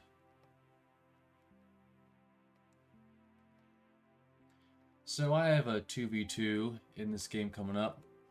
In SFO, very hard, very hard. And the factions that we're currently pitching, I'm going to play Kairos. It's my favorite faction in the game. And my buddy's gonna play Be'lakor. And we are... I'll do the map pictures. So he's gonna Be'lakor, I'm gonna be Kairos. And our enemies likely are going to be Mr. Franz and Mr. Thorgrim, who just got huge buffs in vanilla. Here. So that's definitely going to be an interesting matchup, but I have ideas for what I want to do past this 2v2. Or, you know, we might even negotiate different faction selects, because, you know, it just hasn't happened yet. And I really like what they did with Clan Pestilence. So, alright, I'm going to try him out. I already did a head-to-head with him, and it is real strong. It's not like the most OP stuff, but his mechanics are definitely, well, you know, just much better. And SFO. So it's got a whole tech tree based on like how many infections you spread amongst your own forces or how many plagues. And they seriously buff your campaign overall and your plague monks in ways that Clan Molder can't.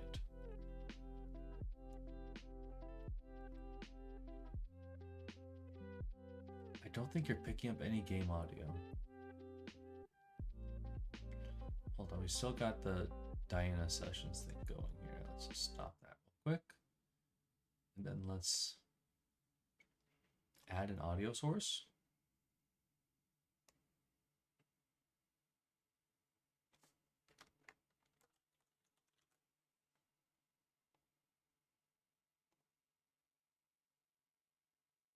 No. No. How do I do this?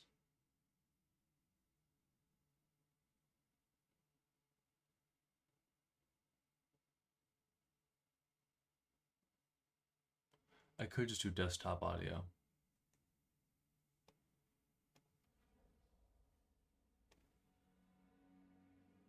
Doesn't seem to be working though.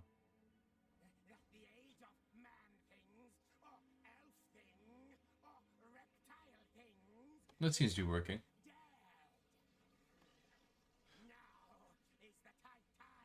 I think the voice actor is different for whoever did this. That doesn't sound like the Squirrel I know.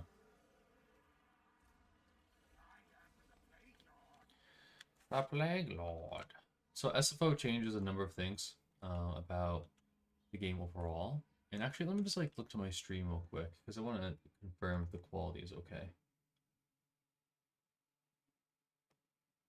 Let's see here.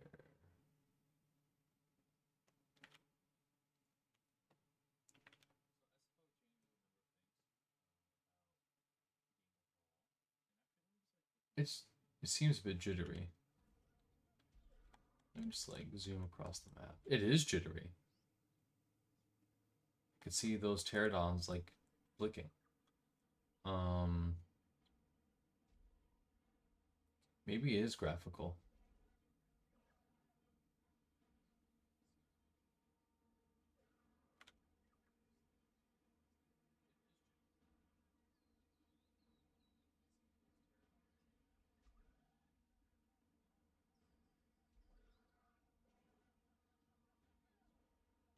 Yeah, I don't know how to solve that.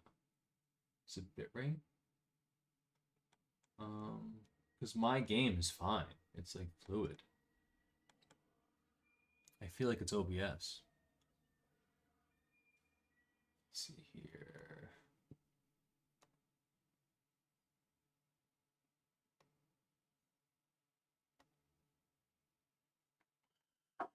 Let us see here. Output?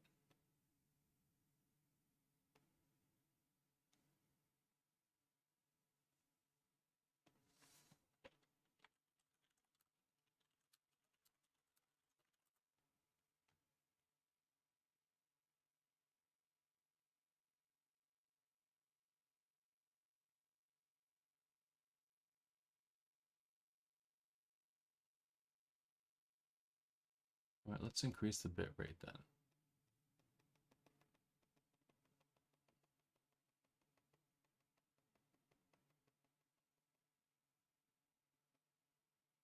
I'm going to apply that and we'll see how it looks. And I'm kind of upset that I didn't preserve my emotes. Let's see here. How unprofessional.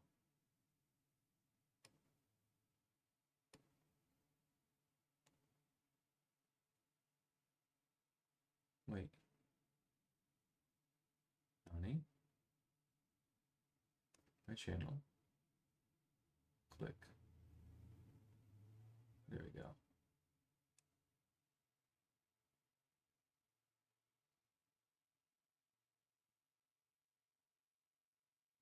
But the pterodons still... Yeah, they're still stuttering.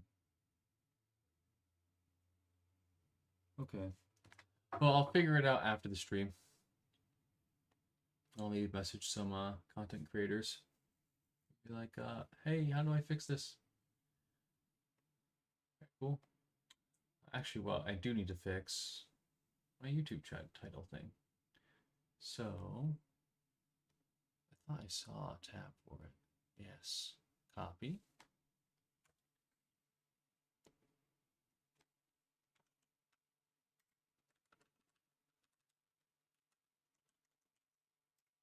Nice. Save. Cool. Okay, great. Then we close this. Then we're going to drop it down to 6,000.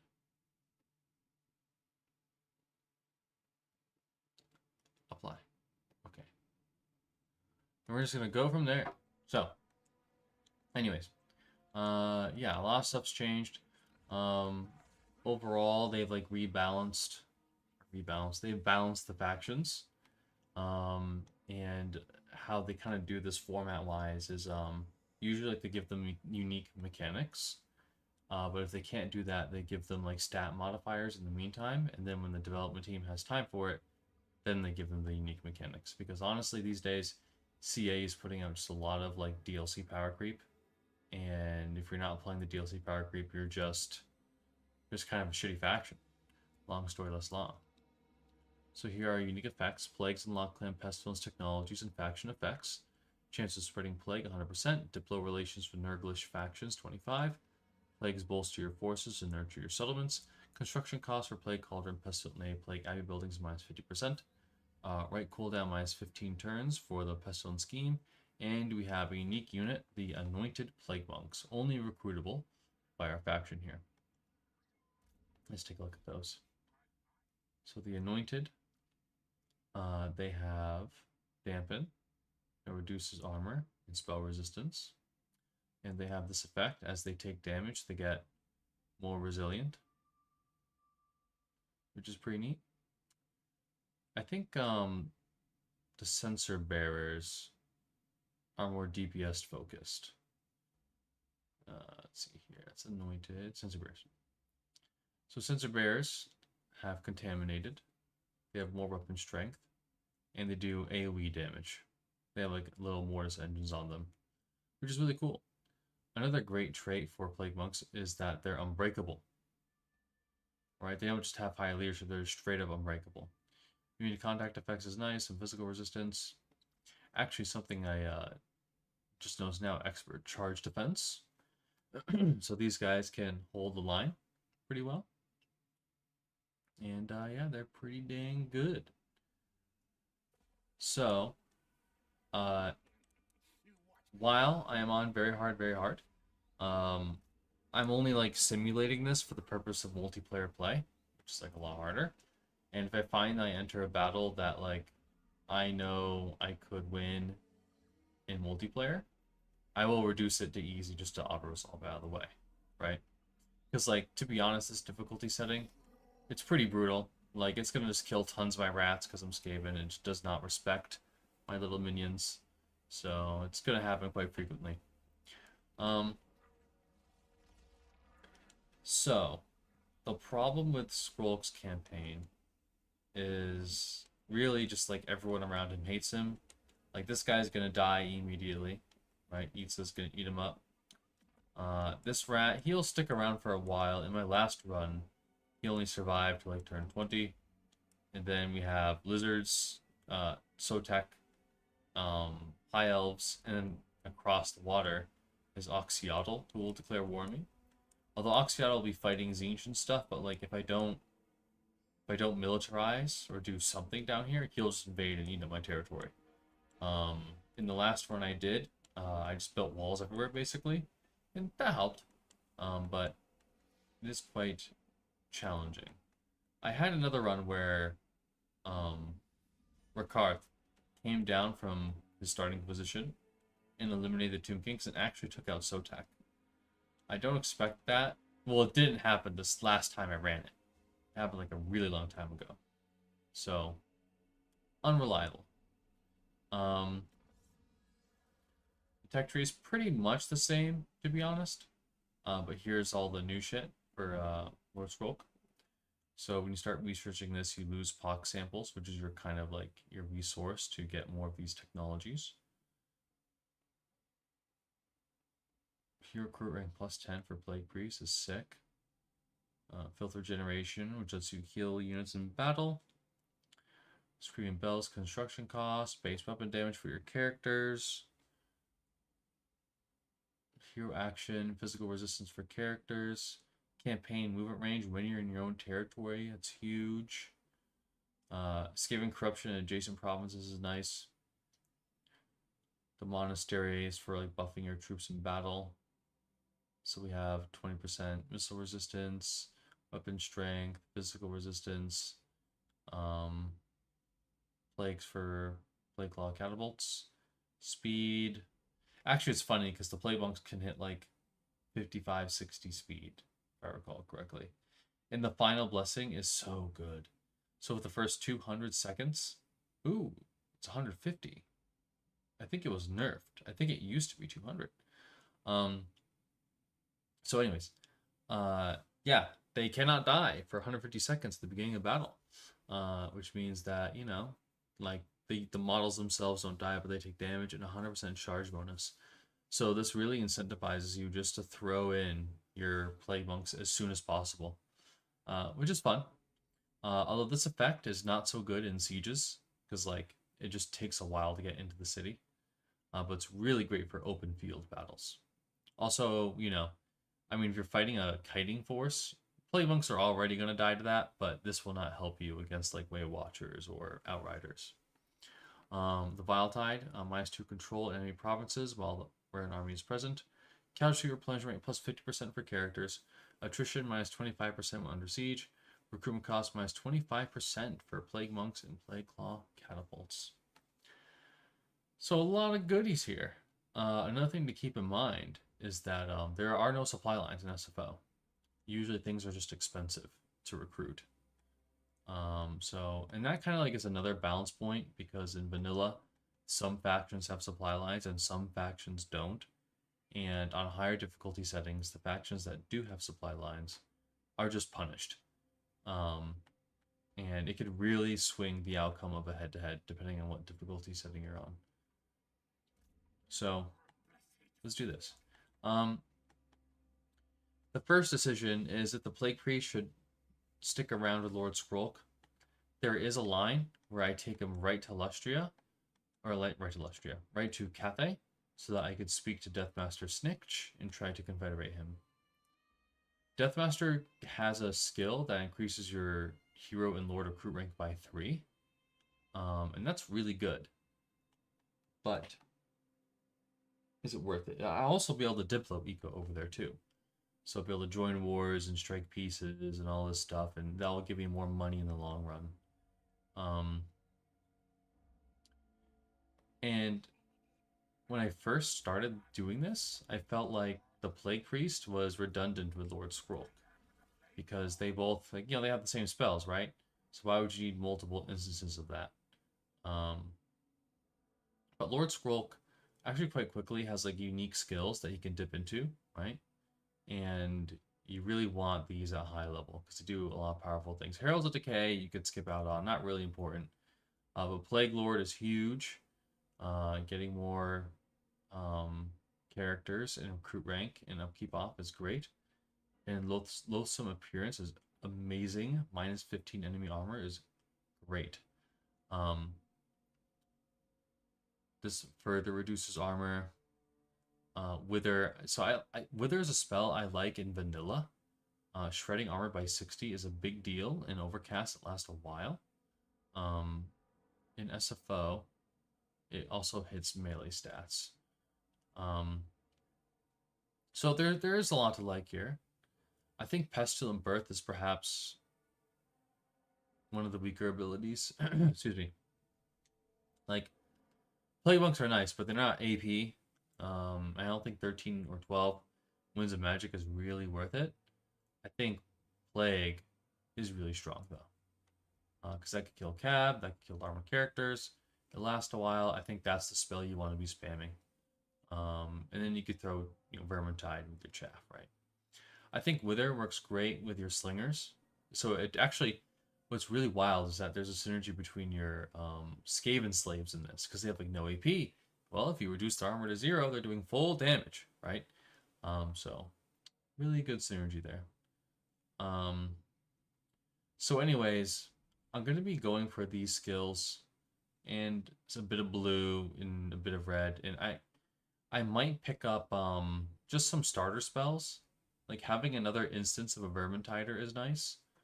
Or like whenever I decide to cast a spell, I could trigger Plague Rash. Um, just get a bit more damage out there if I need it in a pinch. But I don't think there's an early reason to go all the way down the line for Arcane Conduit, right? Like this is a good trait, but there's just going to be more important things to get access to. So I'm going to add him to the army. Oh, he scouts, which is nice. Um, in terms of infrastructure, um, in terms of infrastructure, it's tough because well, first of all, you will fucking fly up. Your like this settlement will get developed extremely quickly, and this landmark is amazing. So lots of money, lots of food, control growth, attrition, construction time -50, recruitment -30 for your plague dudes, and local recruitment capacity +1 for all provinces. So this is a big deal. So I'm going to immediately start pushing this to tier 3. I'm going to get the food building for the growth in food. Really amazing. And I'll show you the commandments later. So attack. I think the moment you click on this, it takes your the turn. Oh, actually, so this is interesting. The more POC samples you have, the more faction-wide benefits you get. So there's kind of like this balancing act you want to play with like how many POC samples you get and how much you're spending in your tech tree. Kind of like a it's a good, interesting decision point, right? So yeah, that's interesting too. Actually, the cooldown reduction to lower plague spells. That's good. That's good. So eventually, when you end your campaign, you're probably at max all the time, right?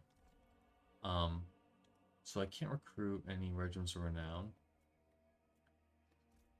So I'm gonna fight this battle. So I could auto-resolve it and lose a rat, or I could fight it. Now, the scary thing about this fight, it's funny that this fight is kind of scary, is that this Slon actually kicks a lot of ass. The Shem's Burning Gaze spell, a lot of the missile spells are buffed in SFO, and they will absolutely like tank Lord Skrulk. So you really can't keep him out in the open. You gotta hide him for this battle. So we're gonna fight it. Because if this was on very hard, I would take a lot of fucking damage. And I want to do that right off the bat. Especially to the Plague Monks. You really want to preserve them. So I'm going to send in the Chaff Shields first. And those horses actually, they kill a lot of rats too, so. Oh, I didn't get the ambush off this time. Another interesting point. And the very hard AI is really good about dodging Plague Law stuff. So that is annoying, but here we are. I could hide behind this hill with my casters, but I think hiding behind the trees might be better. Yeah. So we're gonna do that. We're gonna line these boys up here. Our plague monks.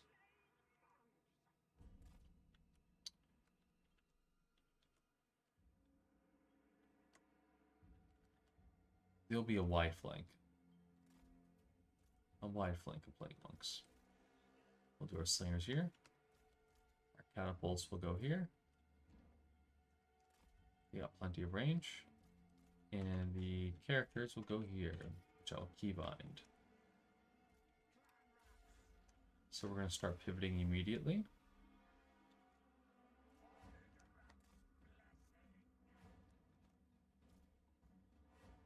So I'm going to target the sources, and I hope I hit them. So these guys gotta go here. So look how they dodge. They're gonna dodge just about everything. Funny. Okay, I almost think I should summon some clan rats and try to prevent that. Because if I could just engage them in melee, then they won't be dodging.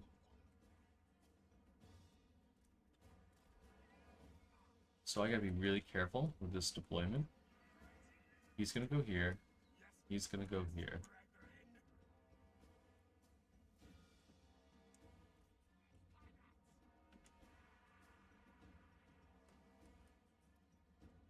I'm actually very curious to see what the AI does. Yeah, they just pretty much take it. Which is good. So they're shooting at my poor rats. I'm gonna charge and they're gonna kite me a little bit. I really want to get these plague monks on the Slaw. Do I have Wither? I do not. We're gonna start throwing. We're gonna send these guys up to flank.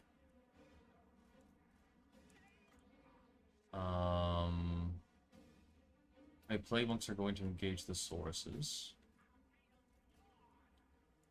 He has 10 armor, but I wanna try to focus on killing the army. Good intercept AI, I actually like that. They're gonna break in a second here. Yeah, so I'm just gonna issue a charge order. Here. So this damages troops. I'm gonna try to hurt the sources with it. I'm going to start healing my plague monks because those sources already have them at like 10%.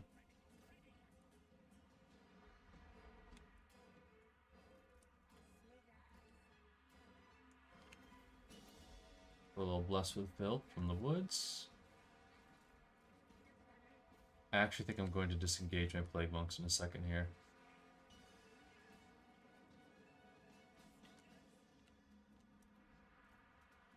Alright, they're broken. We're going to reform. We need to disengage. We lost too many. They're very squishy.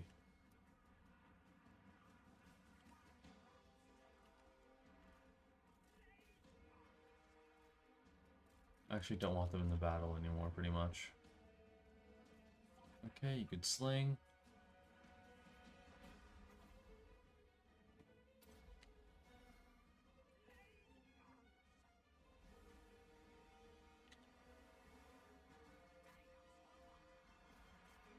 Guy, das Horn one. Pretty good results so far.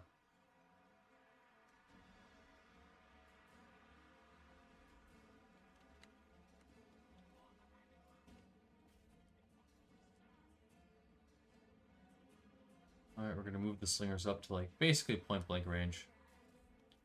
And we're gonna try to finish off the Slan. I'm gonna get these guys out of here. Because I don't want the Slan throwing a spell at them.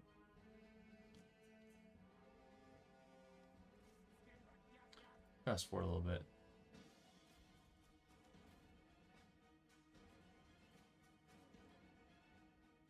And he's starting to eat that damage now.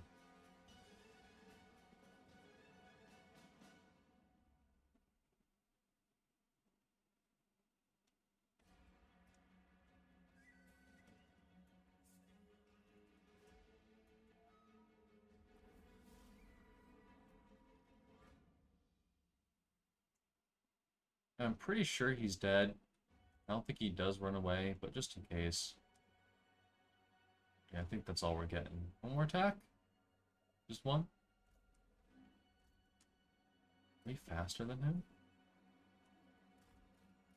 His mobility scooter. So swift.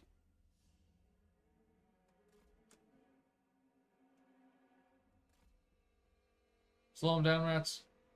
Slow him down. Yes. One more stack. Go, go, go, go. Alright, cool.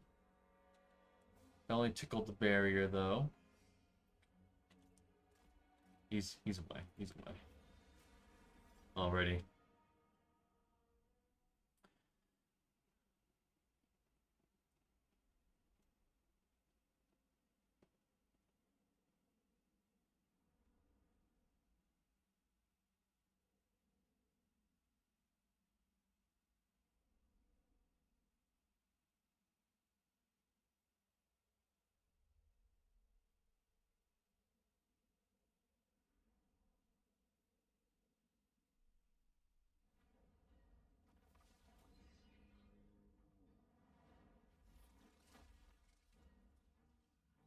Um, I'm tempted to take money, because every little bit of cash counts. Food's also amazing. 2 food.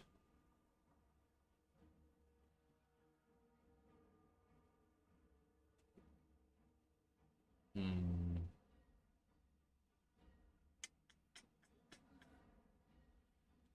I think we take cash. And we have another battle here.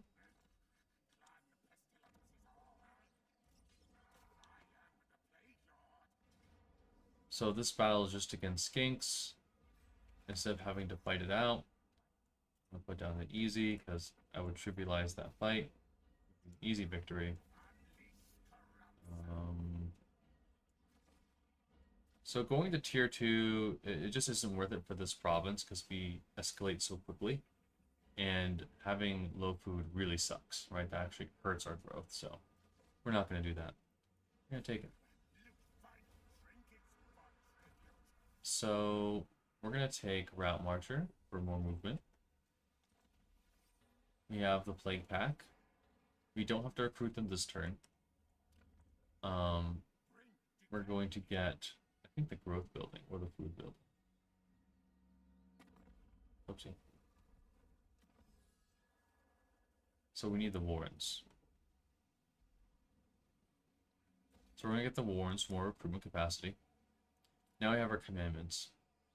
So, actually, the thing about our commandments is that we have this one here that reduces your construction time by 2. So it's technically faster to not build this turn, wait for this to take effect, and then build. So that's what we're going to do. It's the same thing for all these structures. We're going to recruit... I don't know what's better in auto.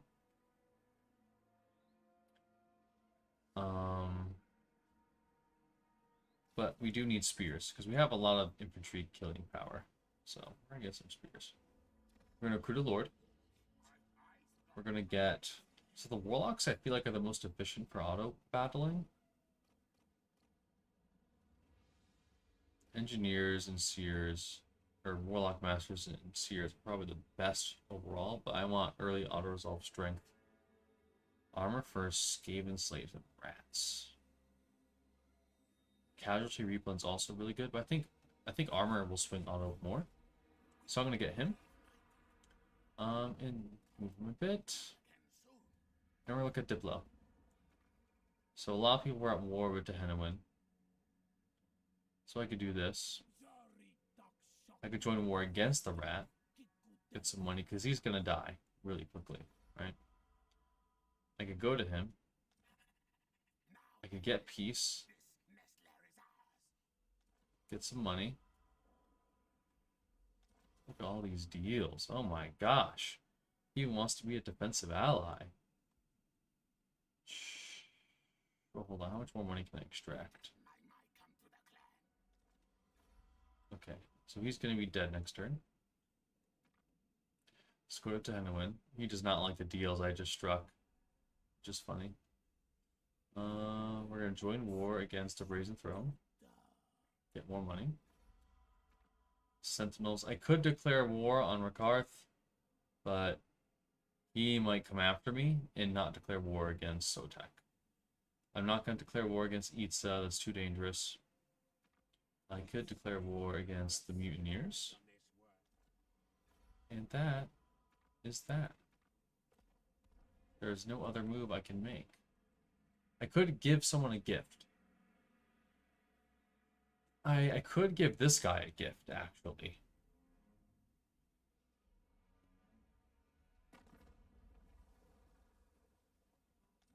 How expensive are gifts right now? Ooh, we could start with that. Why not?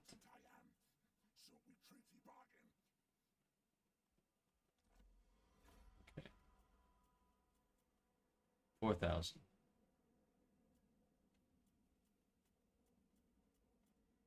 I'm gonna give him a medium gift. Because it just made a lot of money off Diplo. I'm gonna give some back into the Diplo, you know? So hopefully I can get a confederation a bit faster with him in this run. And then we'll see where we go next turn.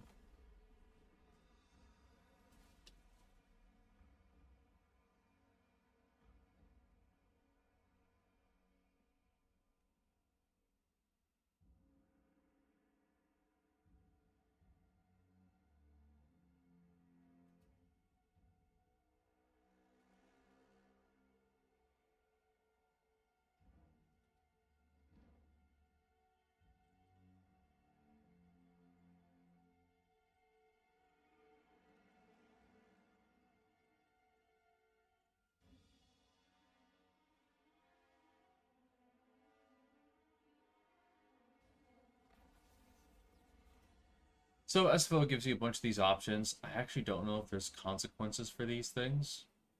Because sometimes they like to do that. Time of Rebellions, which is funny. But I'm going to pick Balance because multiplayer is probably just going to not touch those buttons. So we have access to the Dominating Scheme.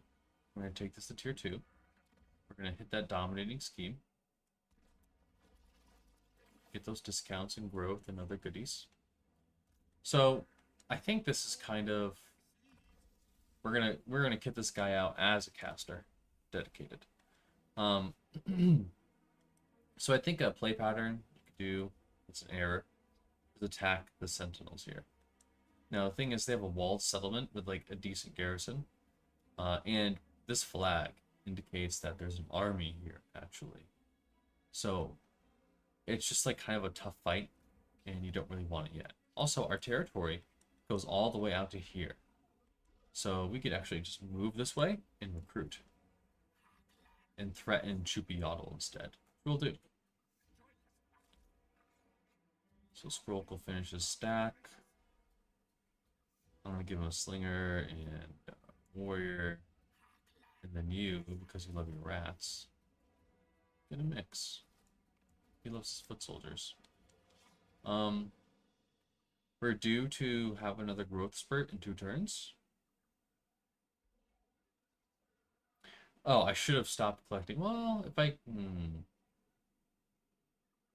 So, not collecting income is good for public order, but it does reduce your recruit slots by 1. You see how this went to 2, right? I think I'm okay missing out on a single recruit slot. We're going to switch to Ferocious Plan just to pick that up. And... Oh, yeah. Wait, what? Oh, isn't that interesting? So if we don't collect income, the growth also goes up, meaning that we will have a surplus next turn, which means that we could take one of these to Tier 2 immediately, which I really like. So we're going to do that.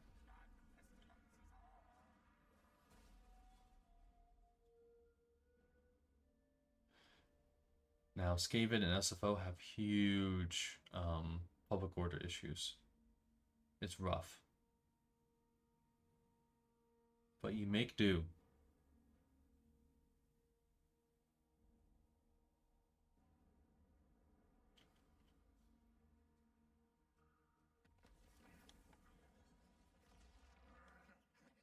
Okay.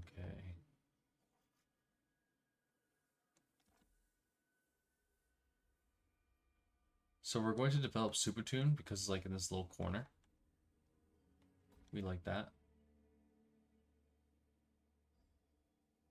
I am debating whether or not I trade Sentinel of Time to the Tomb Kings or to Sotek. If I put a military building in here, they would really like that. But my provincial orders are really strong. So Skaven have strong provincial orders, but they, you know, they don't have like, they'll usually have a drawback, right? At least 2 of them do.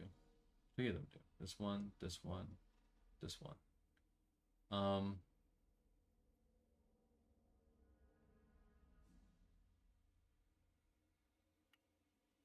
could get the public order building immediately. 6 controls a lot. It's only 1 turn.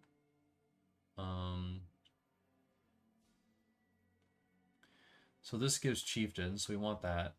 More heroes is good. Is there anything else that gives heroes? This does. So we could get these heroes And then I can break down that building and next turn build the public order one, right? That's a garrison of a plague priest. It's not a recruitment slot. What we really want to hit is tier 3.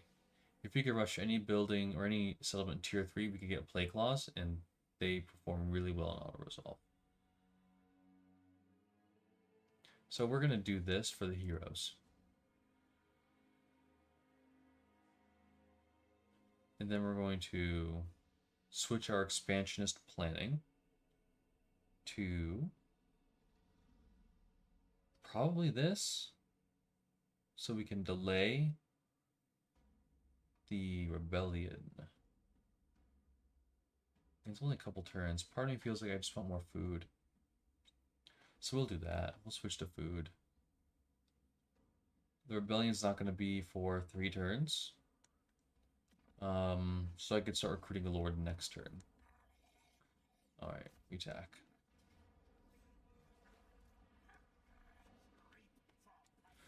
Reap for pestilence. I wonder if it's more efficient to swap out the units here, actually. So we'll just look. So let's go to very hard.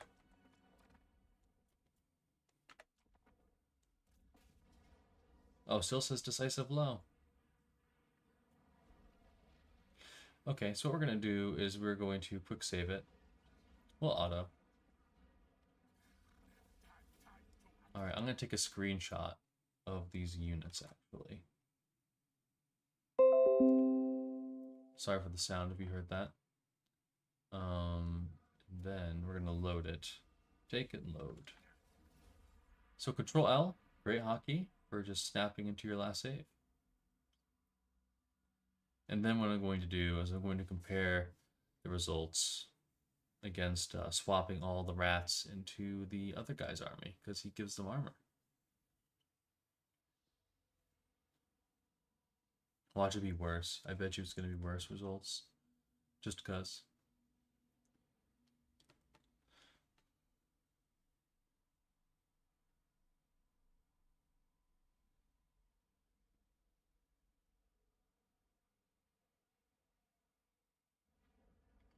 Okay, so we're going to break the siege. You siege.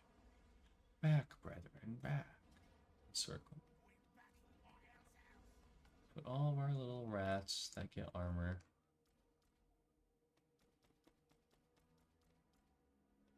in an army. 40 armor is a lot for rats. Auto. We took... I think we took more damage.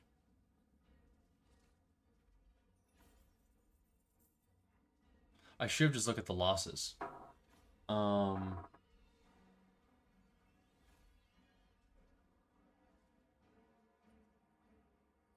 feel like we took more damage. Interesting.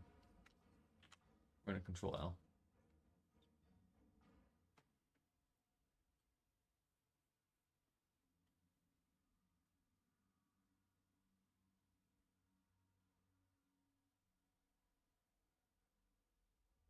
Yeah, that trait is strong, but only really for early game.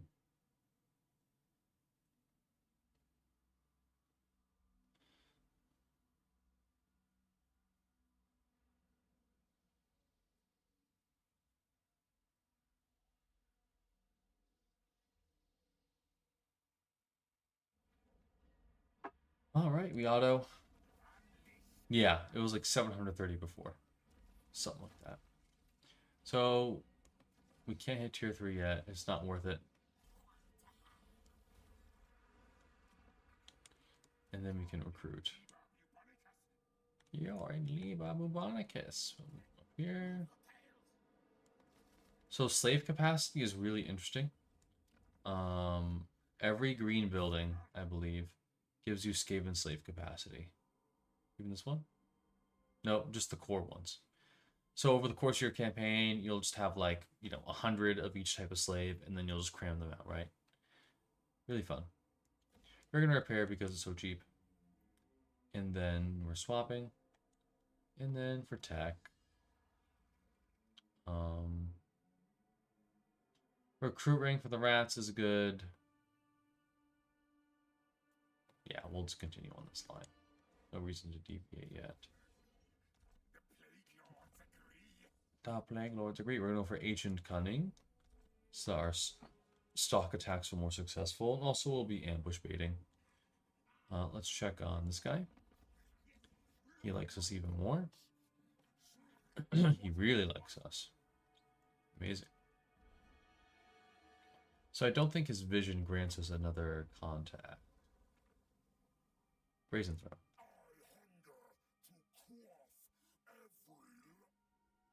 Actually, you know what? Hold on.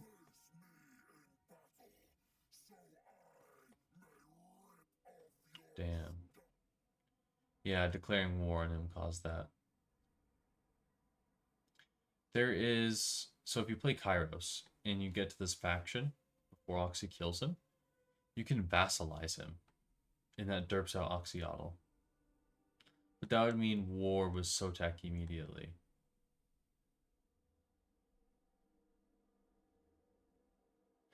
That might be an interesting line.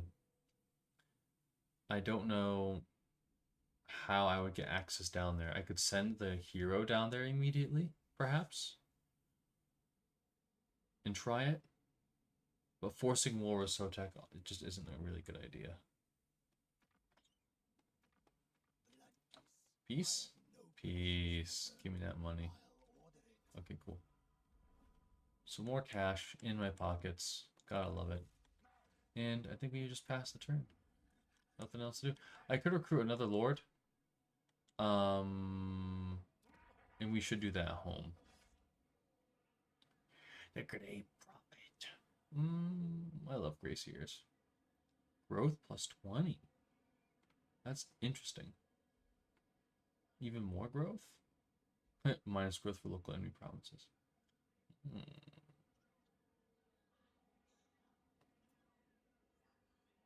I like that. I want the growth. Give me. Cool. We will just spam some rats. Alright, call it a day.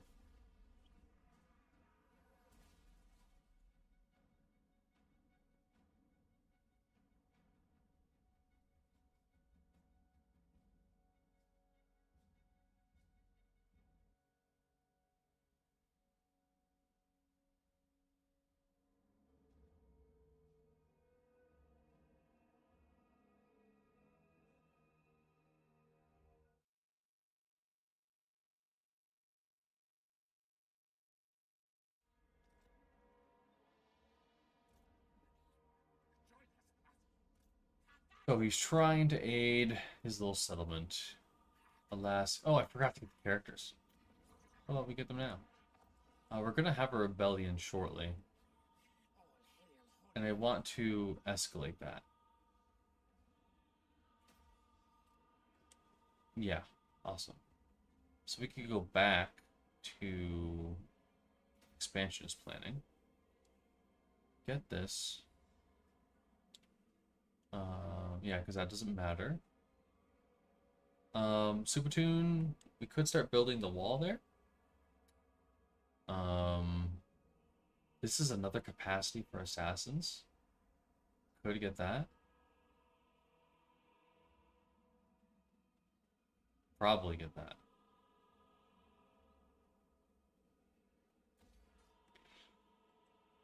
What's our capacity now? 1, probably. It's 2. So we got 3. Cool. Alright, so we're gonna put our characters here.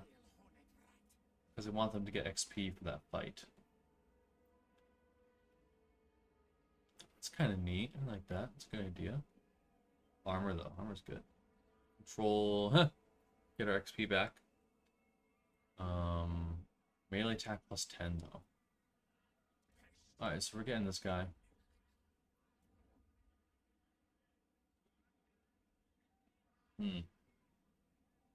Look at the XP guy. XP is important.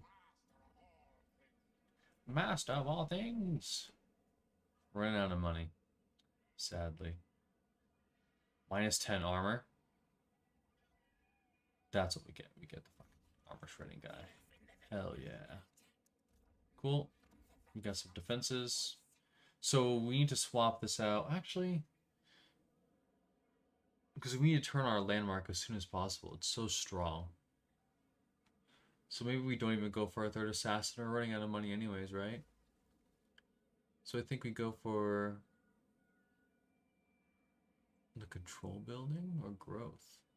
We're 6 turns away from tier 2 growth.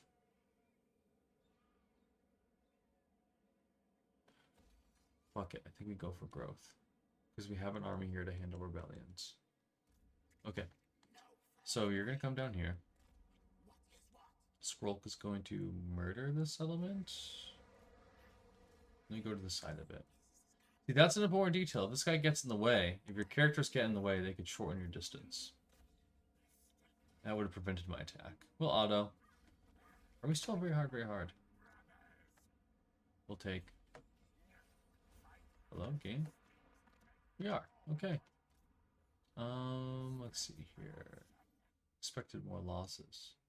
We're gonna get Wither. We're gonna scooch in. Why aren't we replenishing? Local effects.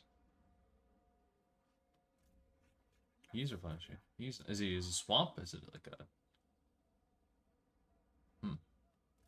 Weird. That's fine. He'll make do. And I think I want some slingers. Okay. Next turn. We're running out of food though. We're gonna have to use the provincial order for food soon.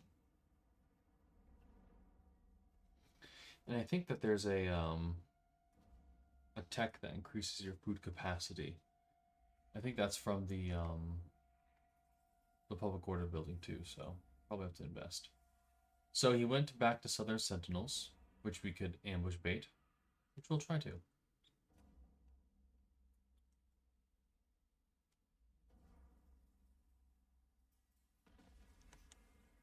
Pallid Nurglings are gone.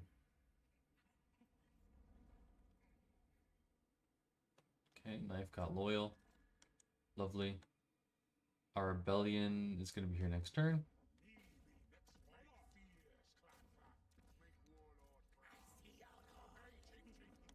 Nice. We'll turn on our... Oh, we won't. We could cancel the food building.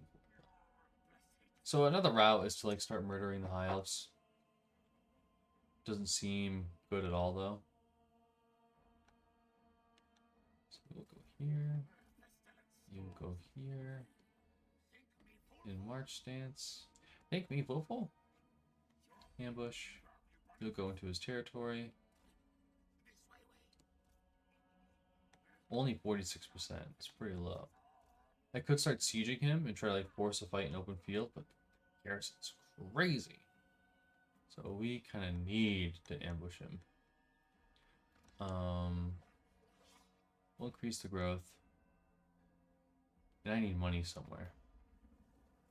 You. Oh, fuck. Hitting all the wrong buttons. He's not under pressure by Golrock yet.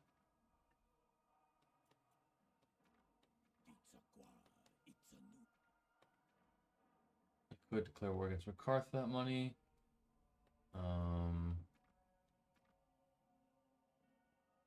Tough spot. I could join war against Coast, but I would be his only war, and that really sucks.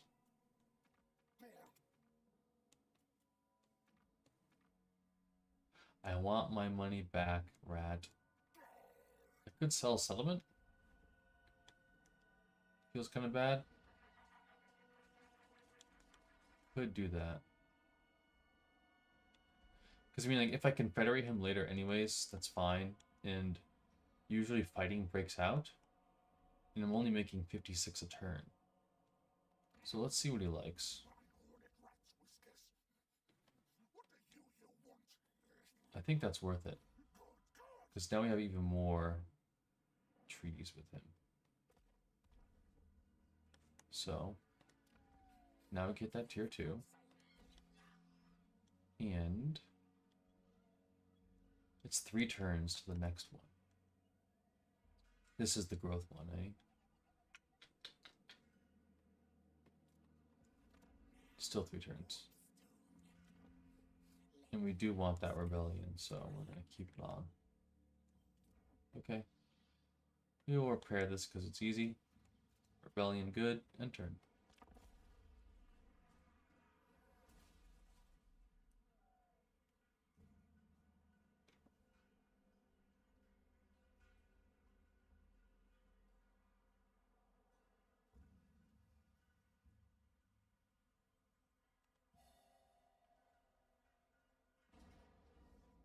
Okay, he attacks us.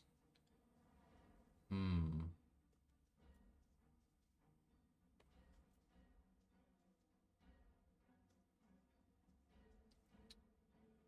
think we fight it. Because he isn't... No, I'm attacking him. That's important, because if he had a good map, like if this was a multiplayer enemy, they could like camp in the forest or something. I will attack. Yeah, I'll do it. Let's see how this goes.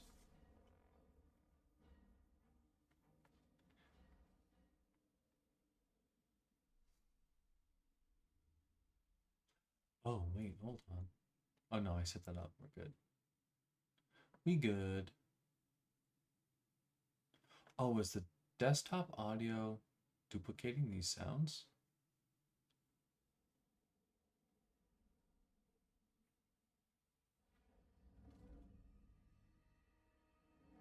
It is. Oh, I'm so sorry, guys. I'm going to mute the desktop audio, and the Warhammer audio is going to stay on. Alright, start deployment. Very dark. Oh, actually very bright.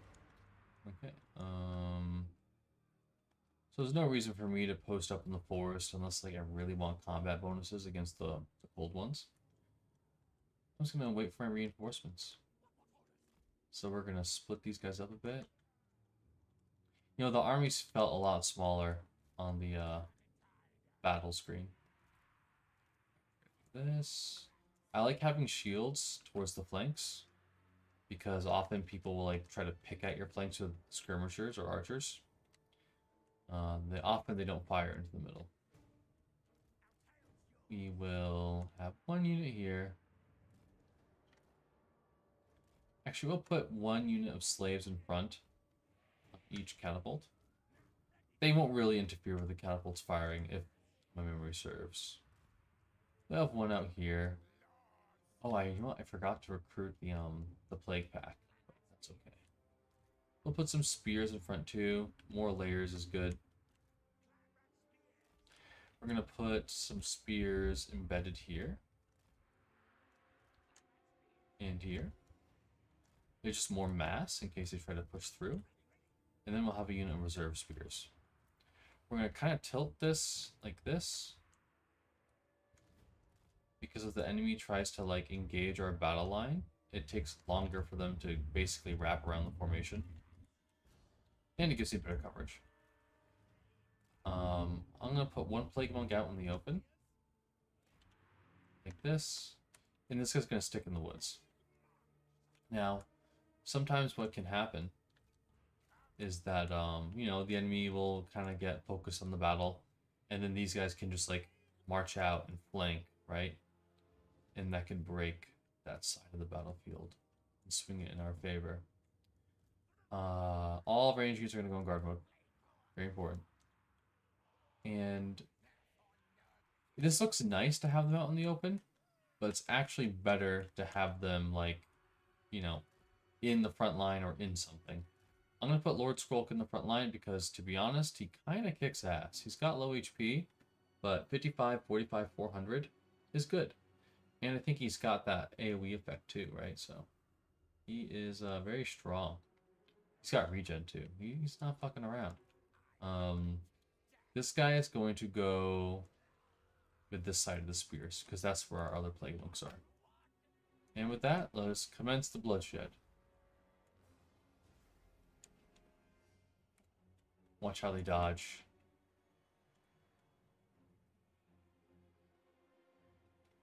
So this dodging actually isn't like totally out of the realm of possibility.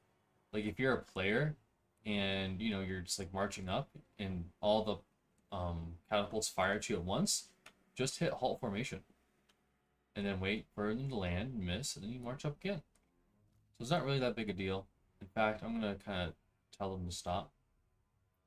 Because they're not really doing anything useful. Our playbunks were spotted. I'm going to return them to the formation.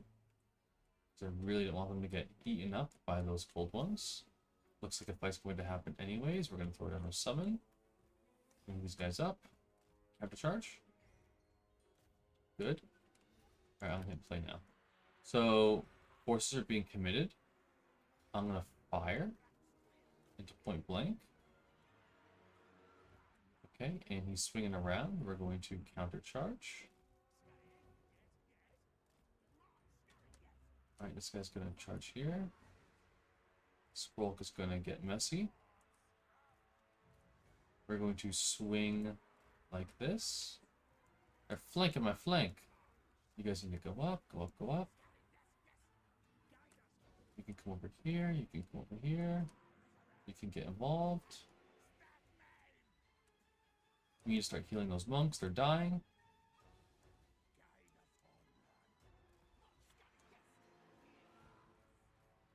These are all slaves, eh? Get in there, get it. Good, how are we doing? I'm going to switch these to fire on the sources. They're high value targets. We're going to just straight up summon these guys on them. We're going to get a flank attack. Are we buckling here? We're kind of holding, but not for long. We're going to start throwing spells. We need to sweep away some of this chaff.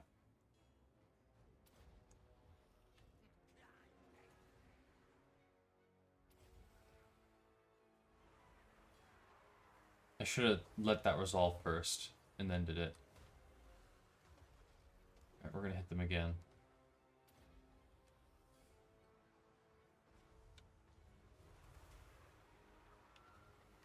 Much better.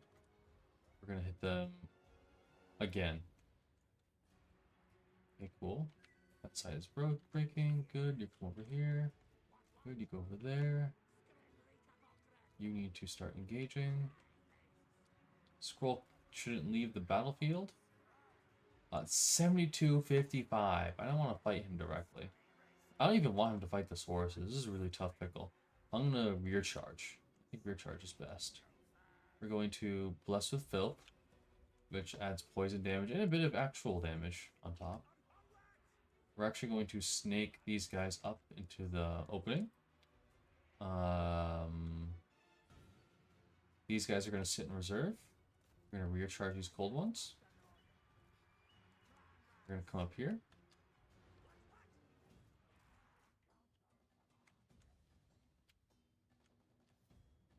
Okay, these guys are ready.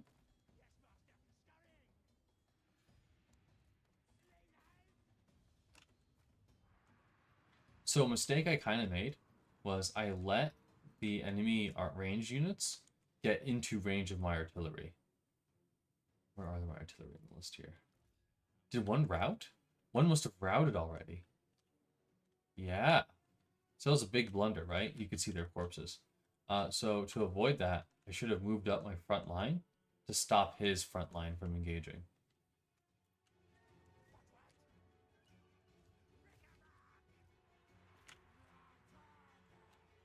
Oh. I hope they all didn't die. Oh my god. They probably routed though. That's what Skaven are good for. Good for fleeing combat. Oh, he's dying. Okay, but they just routed. He might die against that character. If this was multiplayer, this is exactly what I would do. I would move the monks to cover Lord Skrulk just in case that hero tried to get in. And he seems busy, but you never know. Spam click can do a lot. Alright, so we're just going to pepper these units as they retreat. Put back on fire at will. Where'd the hero just go? Oh, he's right there. Right, we're going to get the plague monks to just get on them all together. They do the most damage. We're going to swing out here. We're going to attack here. So they're all kind of scattering. We're going to reform. We're going to get the slaves just here.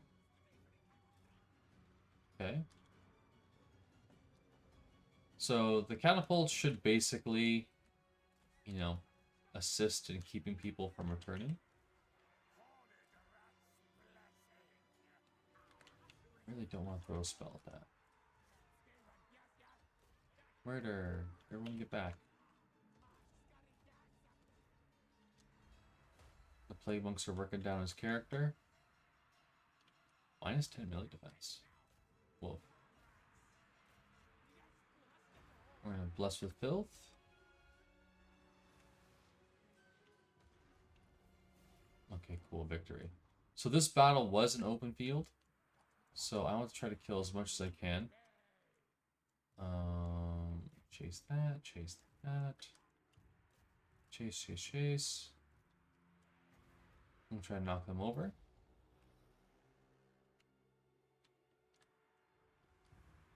Oh, wow. What a bad cast. Okay, fast forward. 60-second cooldown. Crazy. Yeah, they're gone. Those dirty skinks. And why are you turned around? Who gave you that order? Post victory. It was bloodier than I thought it would be. And to be honest, like, we didn't kill a lot of models. So he could probably just force march away from this. Force march back to his capital even. Where we basically can't kill him because his garrison's too mighty.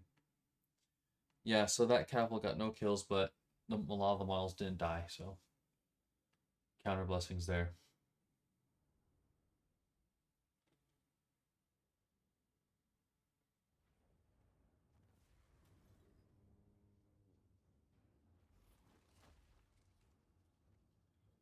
Okay. We're gonna get money. Give us the money.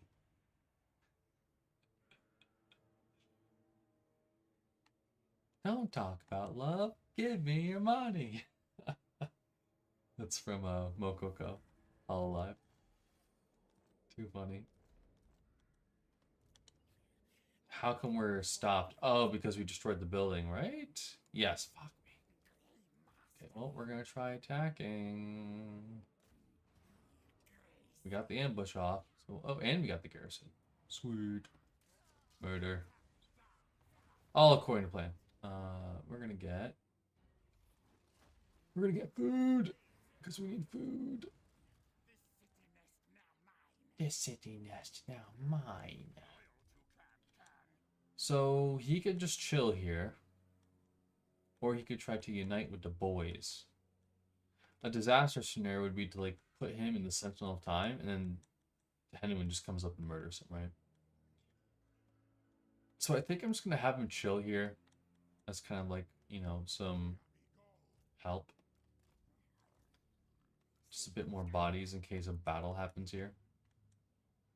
And like I thought, he went right back to his fucking settlement. We did level up though. It wasn't for nothing. Do Ancient Cunning again. Route Marcher. So the options here are limited.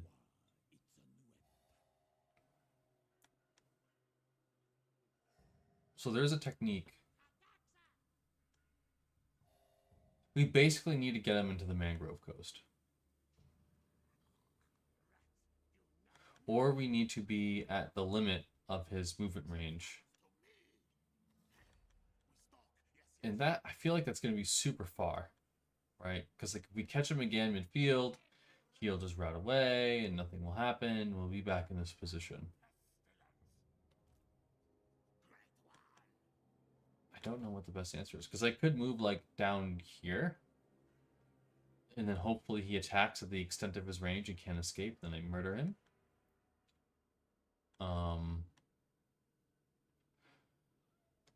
He's not at war with Chupi or with Clan Spittle. So I could swing around him. and expect him to attack the Sentinel of Time and trade this territory off, right? More relations and stuff, but like maybe the AI will build it up for me. So I'm taking AI's money, he's not gonna do that. And he'll be hard to confederate too.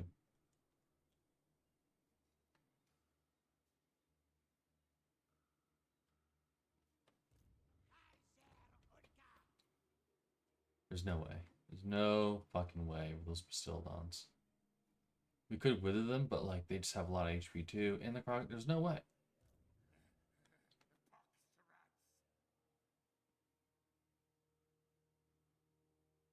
Being here sucks too because Tahenwen can attack and his army is just stronger than ours. Maybe we try to ambush bait again.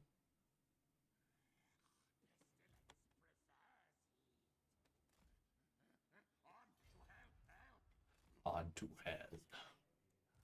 Get back, whoa. Silent killer. So if we do this. Okay. So I think we just bump it up. I don't like developing this because he might just attack, right? Eat our growth. In fact, I won't do it for that reason. How are we doing for public order? It hurts growth too? Lame. That's fine, we're offsetting it. So, yeah, public order and SFO is actually important. If you have low public order, you get penalties. If you have high public order, you get benefits. In vanilla, it's just kind of meaningless. In fact, sometimes it's better to be low public order so you can farm rebellions.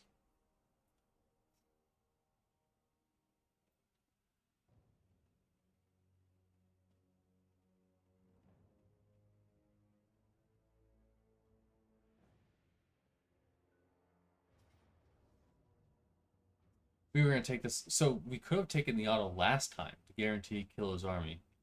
And maybe that's what I should have done. But we're going to do it this time because it's low. I think I absolutely should have done it last time.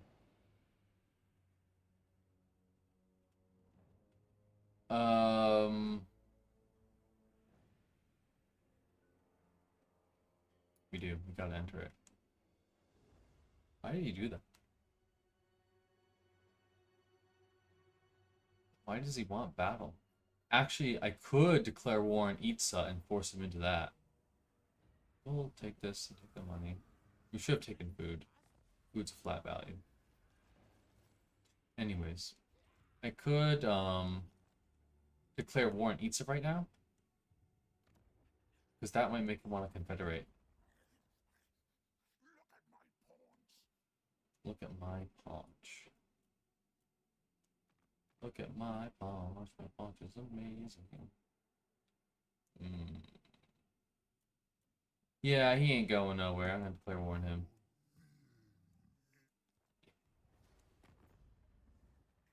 Cool. 42.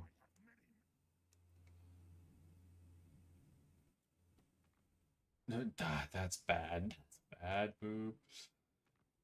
Deserters of contact. We can't do that. Yeah, he's not in a war. It was all a pack. Yeah. He's got like an army just sitting around waiting for a reason.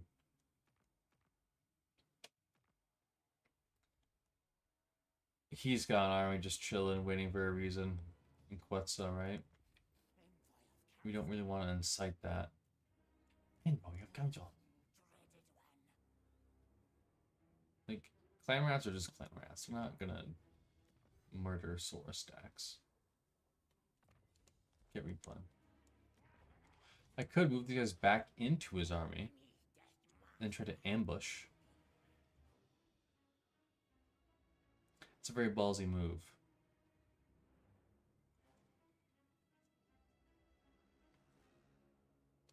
Like, that's a ballsy move.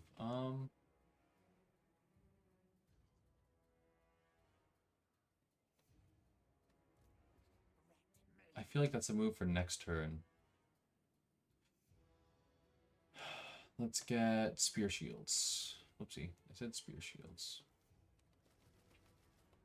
Expensive, but probably worth it. So we're gonna do that.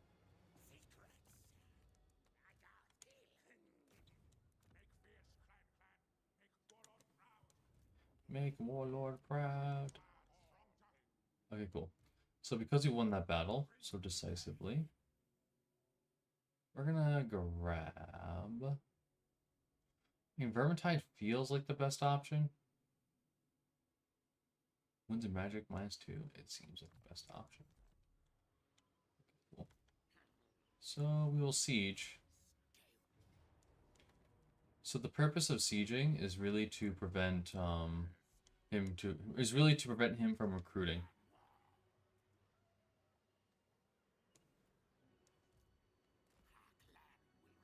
He might attack and push me off, but that's fine. Because the AI issues attacks at the end of the turn. The count's voice. Alright, end turn. We're chilling.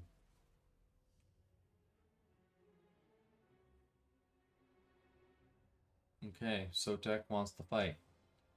Itza wants to. It's all popping off right now. Hopefully he's not sieging me right this second.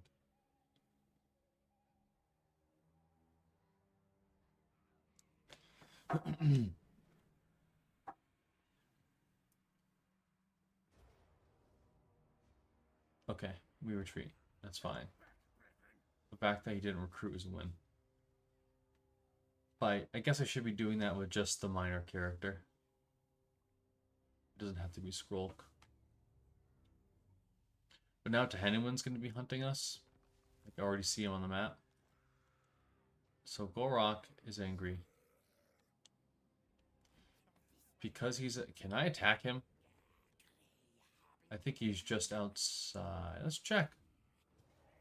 He is. That is correct. Okay, cool. We're gonna hide and we're gonna chill.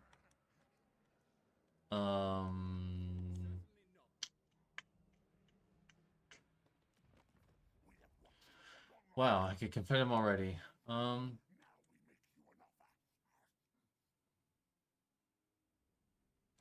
So what turn are we at? We're at turn 8. I question this because, like, I could have sent that character up north or down south or into Cathay. And maybe I could have declared war on some people to confederate this faction faster and maybe even prevent these wars, right? Because it only took them 2 or 3 wars to bend the knee. So we're going to take the Confed. We're going to dive into bankruptcy. So he's got a bunch of rats. That's all we got. Which is fine. So we could start scuttling territory to coast.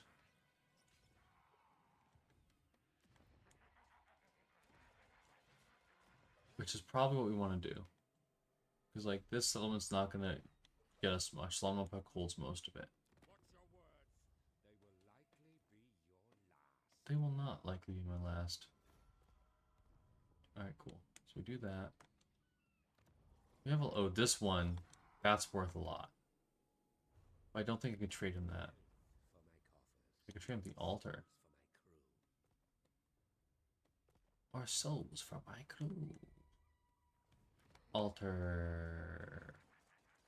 Marks the old ones is pretty valuable as well. Because, like, maybe I could get him a military alliance or something. Or even vassal. If I could vassalize him, that would be huge. Military infrastructure is usually worth a lot, so I'm going to develop this in the hopes that I could just confederate him. Or vassalize him. This guy's going to go because he's eating my food.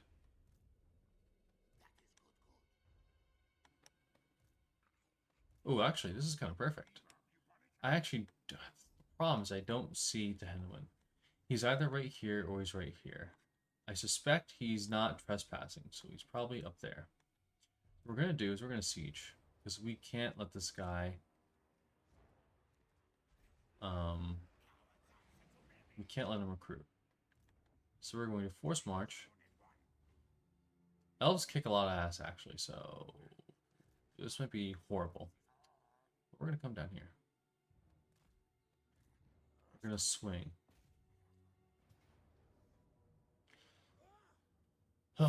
It's so horrible.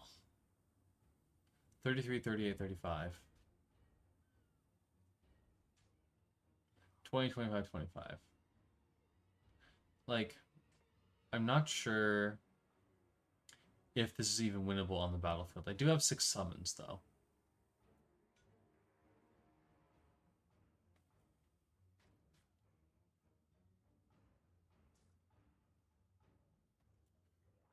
I don't think this is really winnable.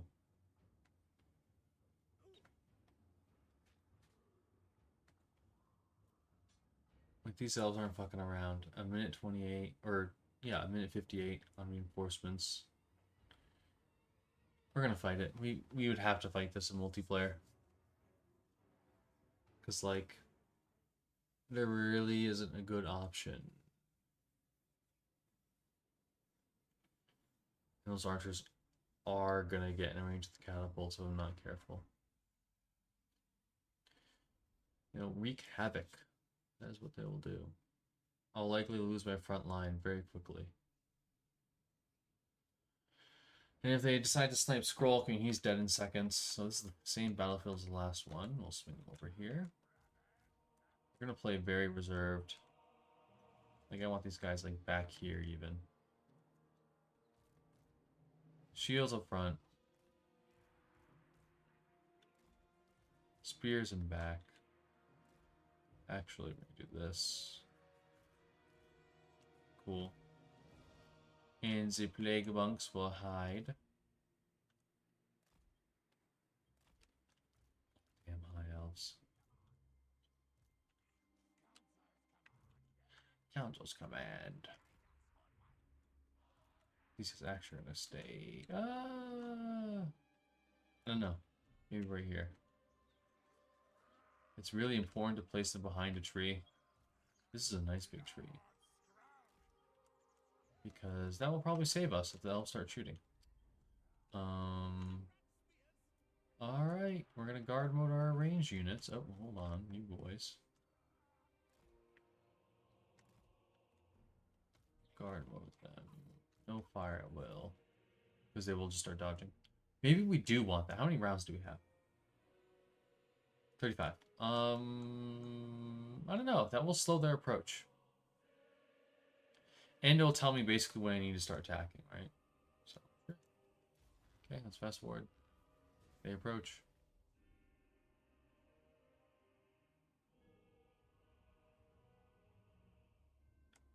So these abilities here are unique to Clan Pestilence.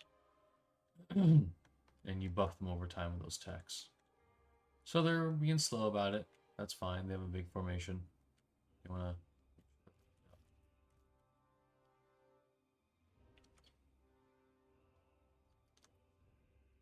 good. Slow down.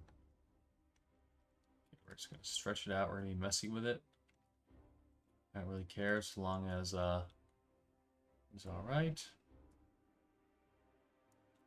Alright, so the archers are almost in range. And that's really the killing power for the high elves. So we're gonna focus on that. And we're going to time the charges, not quite yet. Soon though, very soon.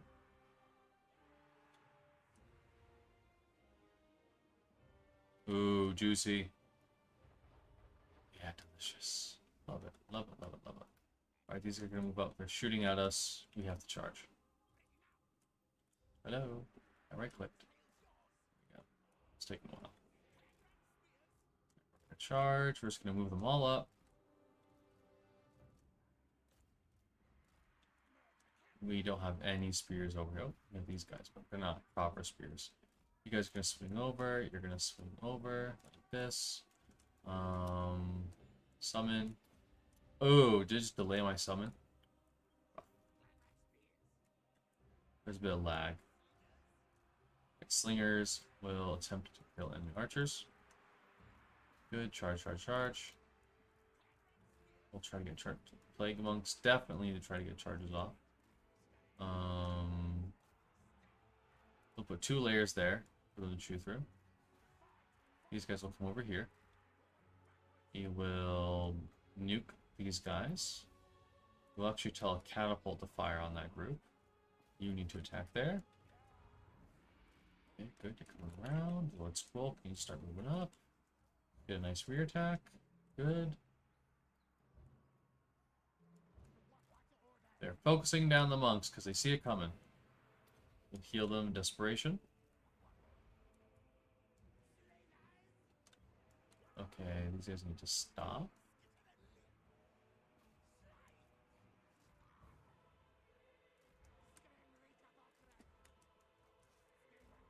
Good, we're compromising their archers. Issue those orders, we flank them.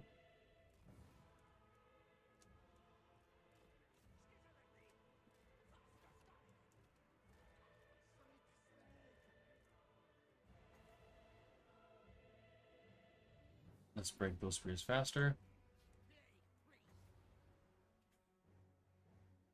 Shred armor.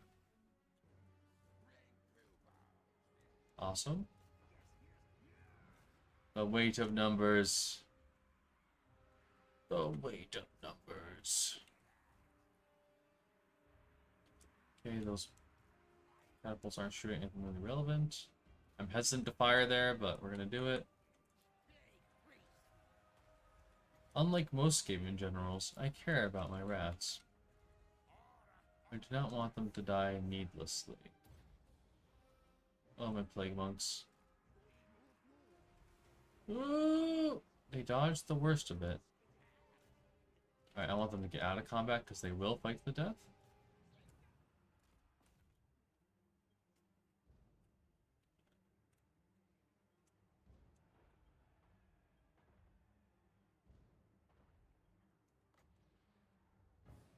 We're just gonna dump summons on them. Maybe just stay right here.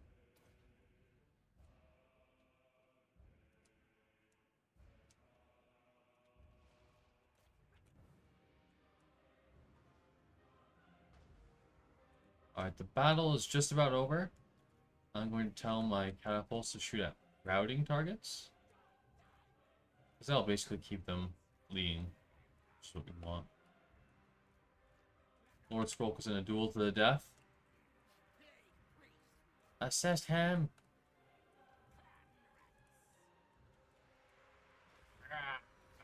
Get him, yes! Hit him with those sensors. Nice. Bonk.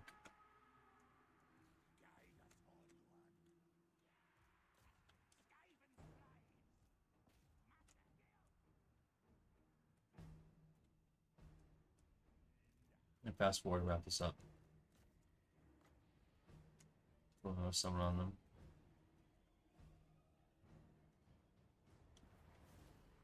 Nice. Kill the survivors. Kill them. Actually, we don't want to kill the Lord. We want to leave him at 1 HP. Otherwise, they will replace him with a full HP Lord. That's perfect amount of HP right there.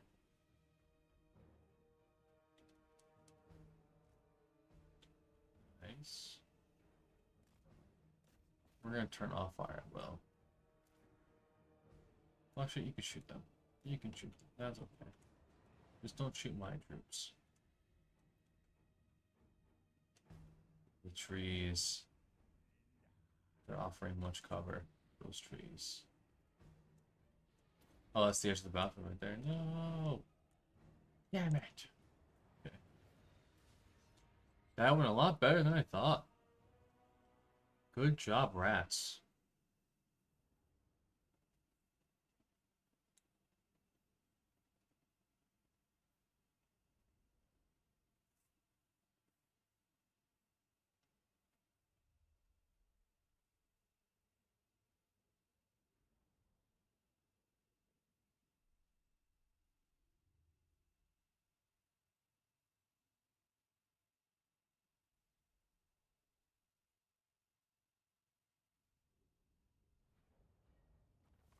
Very good.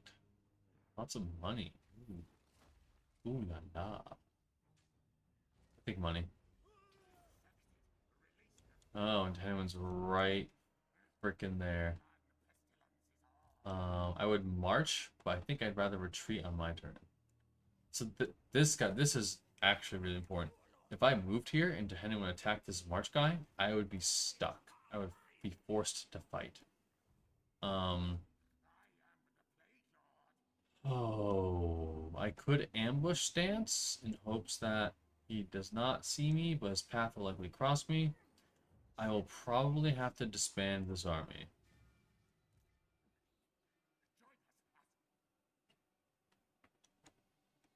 I can get away from him. I can get far enough away, right? Yeah, I can. I will go even into the water. Water is safest. Um, because he is gonna auto-resolve this guy for sure. If I try to transfer units, I'll lose movement, and I don't know where I'll end up.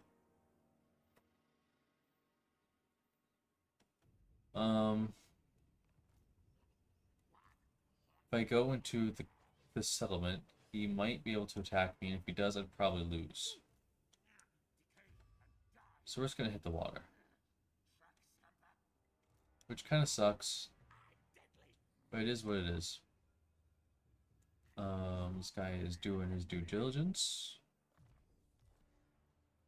This guy will be here to assist us in a moment. You're hiding.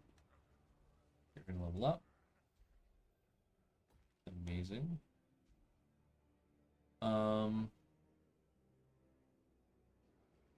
We're gonna need improvement in like a hot second, so switch to that.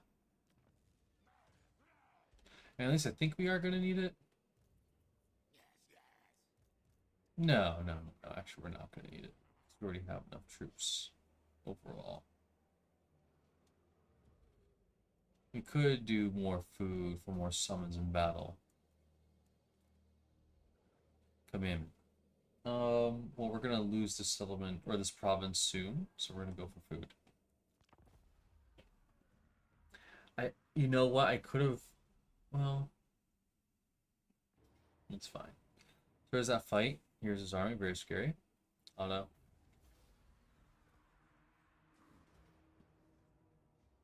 Fuck. So he spotted my ambush and he attacked my army. I don't know what a valiant defeat would kill here.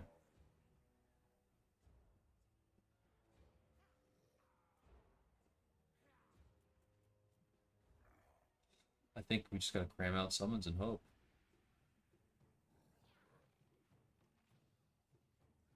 The plague pack, I mean, the sensors, yeah, I mean, I think we win this. We got enough plague monks, and they do a lot of damage.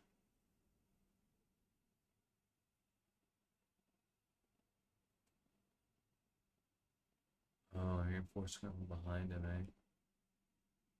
That ain't so good.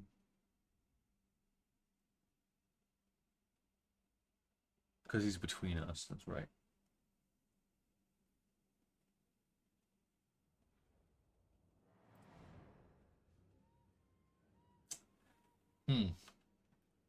Will he charge me is the question. And if he does that, what do I do?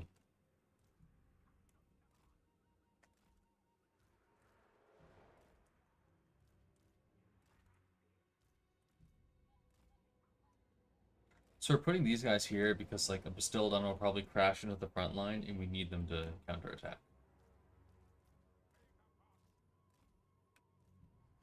I always like putting my characters in the ball here. We're actually gonna go like this a little bit. Yeah, we're gonna go like that. So if he charges me, I don't know what to do. I could retreat, like move back. I could move the reinforcement point. I feel like another 2 minutes to move it around is like really rough. It's like 3 minutes, fuck. I think I'd rather have them just show up in March and then pray, right? So we're gonna deploy forward, and then if he starts approaching, we'll move back, I guess. There is an option of pivoting the formation, which might get him to pivot. And I'm still kind of close, right? So I think we'll try that. We'll try to be a bit funny with it. Alright, let's pray. So he's being silly and not really moving.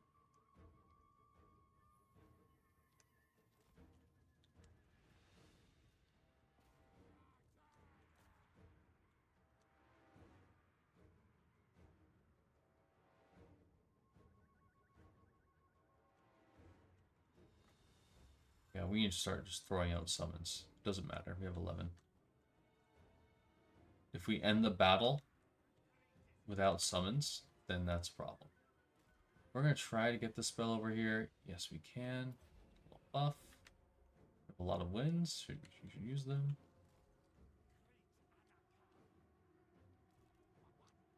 Kill them. Actually, he still needs to keep going over there. That'd be a juicy win spell right now. Sword Spears are going to murder our rats. Alright, so we're actually going to start moving a bit wide.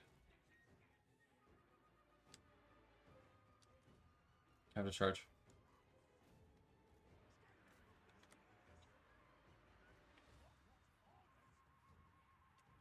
Can you start going wide?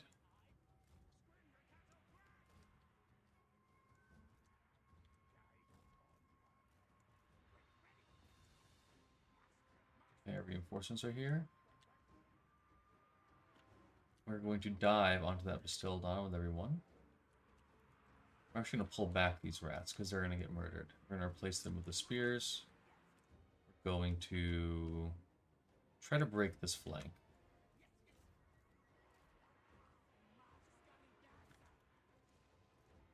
Everyone get in. I'll organize them once they get close. This guy needs to hit that.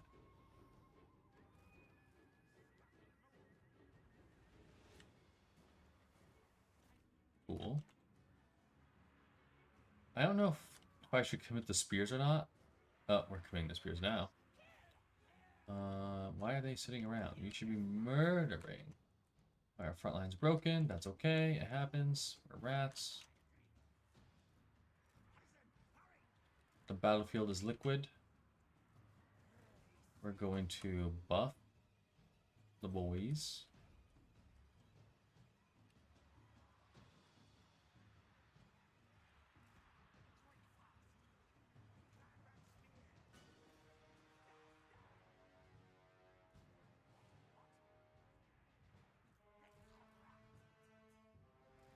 We're going to try to break those skinks. I'm going to just summon right into them. This has got to fold. If it folds, I think we're in a really good spot.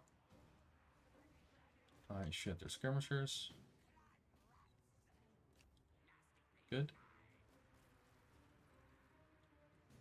Okay, you guys have recovered. You can group up.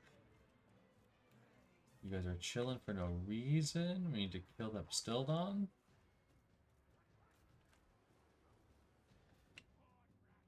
That Bastildon's a huge issue, actually.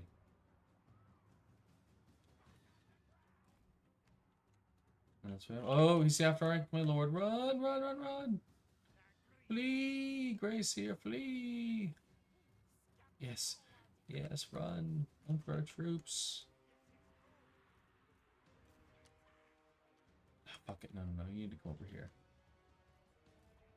So the reason why I want them shooting at the enemies is because, oh man, they're holding. They are holding, they're not folding. Oh, we folded. Let's get rear attacks here.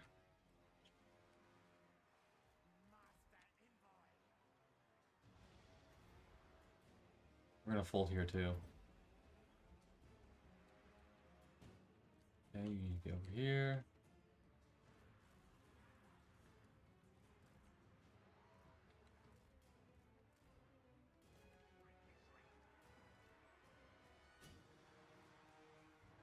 The plate pack is fighting for their lives against tons of spears. I think we just need to start shooting into the spears. Plague Pack, I don't think can kill multiple stacks of spears like that. And they're already getting weak.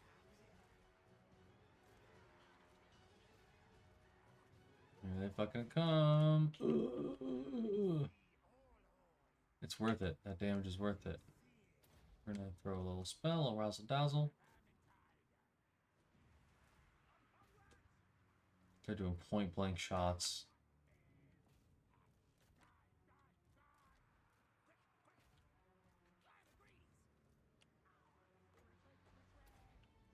This battle is... I guess it's losable if we route off, but unlikely.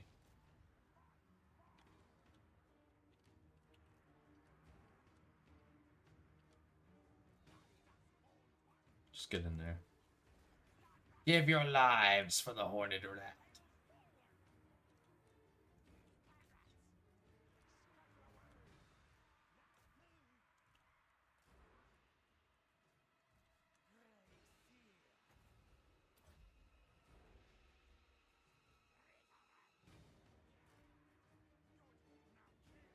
Actually, you chase.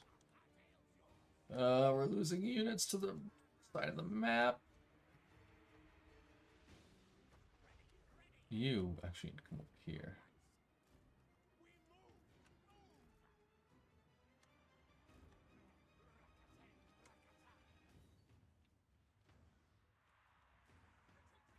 Oh.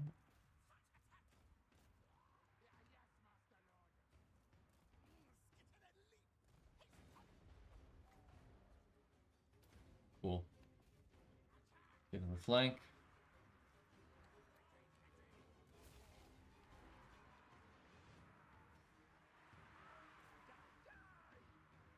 Kill them, minions. Kill them.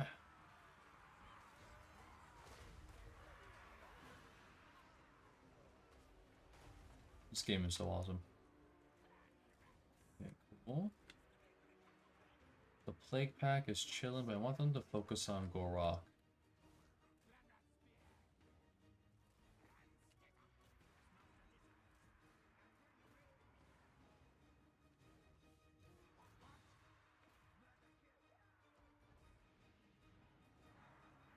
Alright, I think we have them. We're gonna focus our fire on these guys. I think that pocket is solved. We lost the assassin. He gave his life for the cause. Brutal.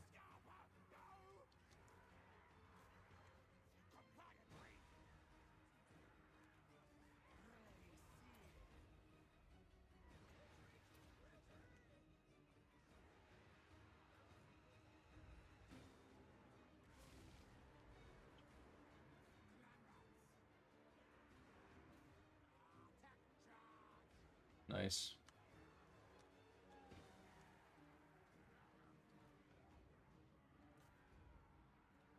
Alright, we're gonna let that work there. Oh, he's routed. It's over. What else is left? Yeah. Nice. Good work, boys. Issue some last orders. Oh yeah, we're killing them. Yeah, good work. Good work. Let's try to get some rats in front of him.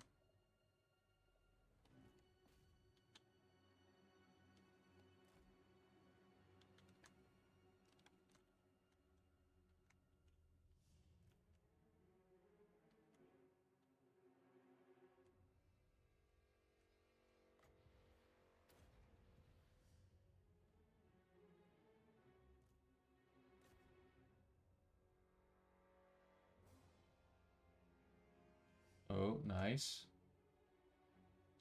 Nice.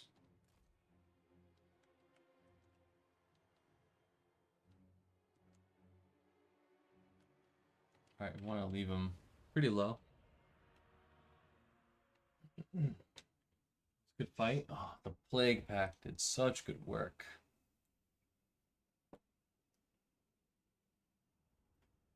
And so that one unit of Sword Spears.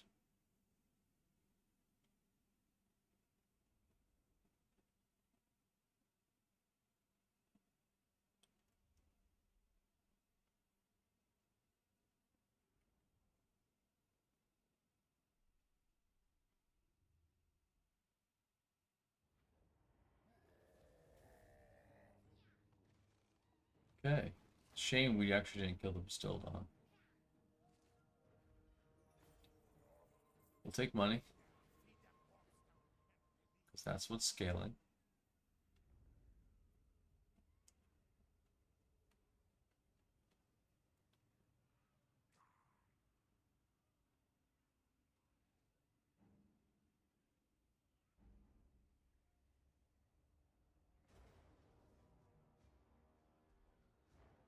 Oh, retreat. I was like, what's going on here? Very good.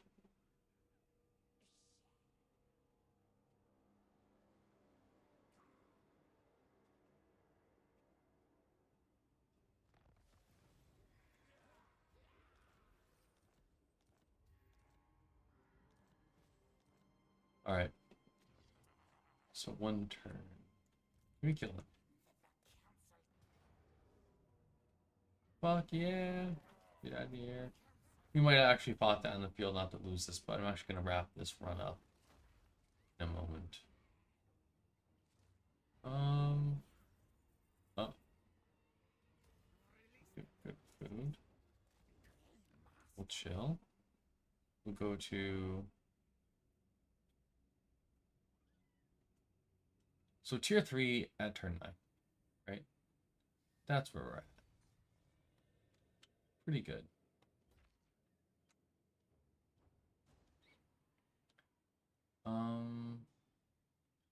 So Tenwin, he actually did take damage.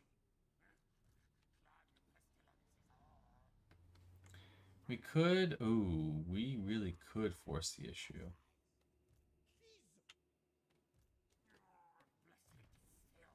Blessed filth. Okay, so we max out our ambush chance. We...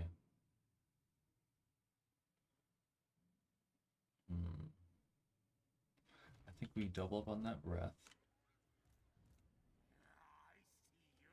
I think we try to get him here.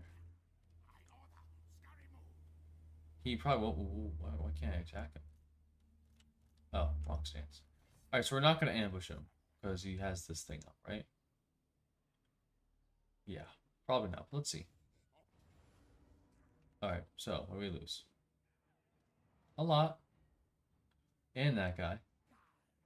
But we get a guaranteed kill. And to be honest, I think we take it. Because we're about to hit tier 3 and we want a new army anyways. I'm not certain if we would have won that on the field. That's okay. So we take the money. Nice. Okay, so he's going to start recruiting, which sucks. But is ultimately okay. Lord Skrolk is going to start a journey to go back to Oxial. Diseased brethren.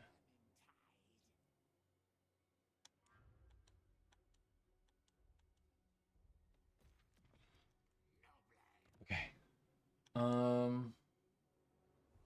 So if we had this up on turn 9, we would have had these on turn 10.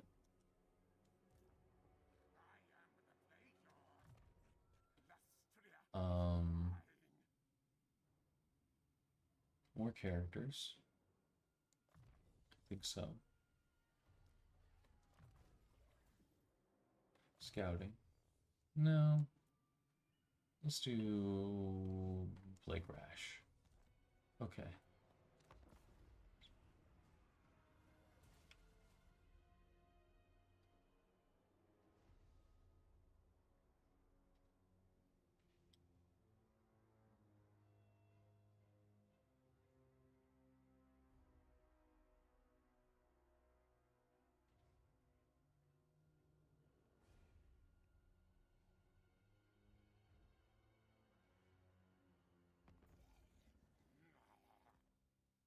No more.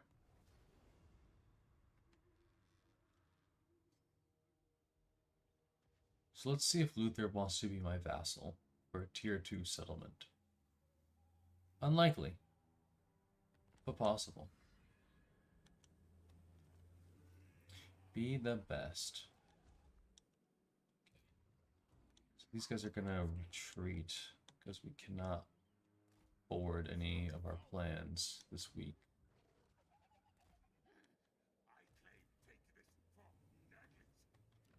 I claim take this for glitch. Okay, so alter and then mark, which I'm in right now, which is funny.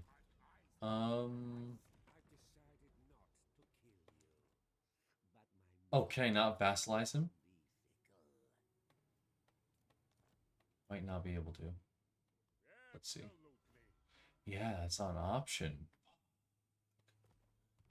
He will not bend the knee. Yep.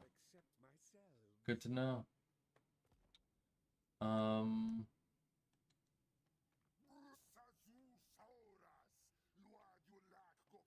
Can't even trade him. I could maybe trade him these two for peace. Interesting.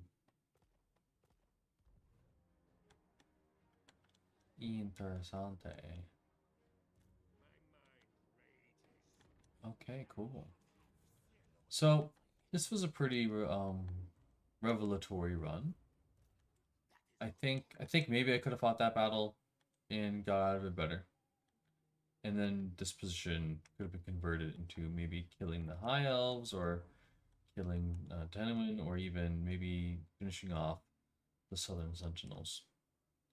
The fact that they completed this is brutal. I'm not sure if they start with it, but this summon's usually rough to take. With the tier 3 army coming, though, I think we should be able to auto-resolve it. I think in the next run, I'm going to send that character down to the Chaos Wastes, and I want to see if I can vassalize the Khorne faction. Maybe Skaven can't vassalize at all. Maybe that's it. I'm uncertain. Because I know I could do it with Kairos. So we'll see. And if that doesn't work, then I will send them to Cathay instead and see how that shakes out. All right. Well, thank you for chilling, watching. And if you're interested in any of my artwork, you can click on the links below to take a look. And as always, feel free to like and subscribe for the YouTube stuff and the algo. I appreciate it. And I will bid you guys adieu. I'm going to go get some food.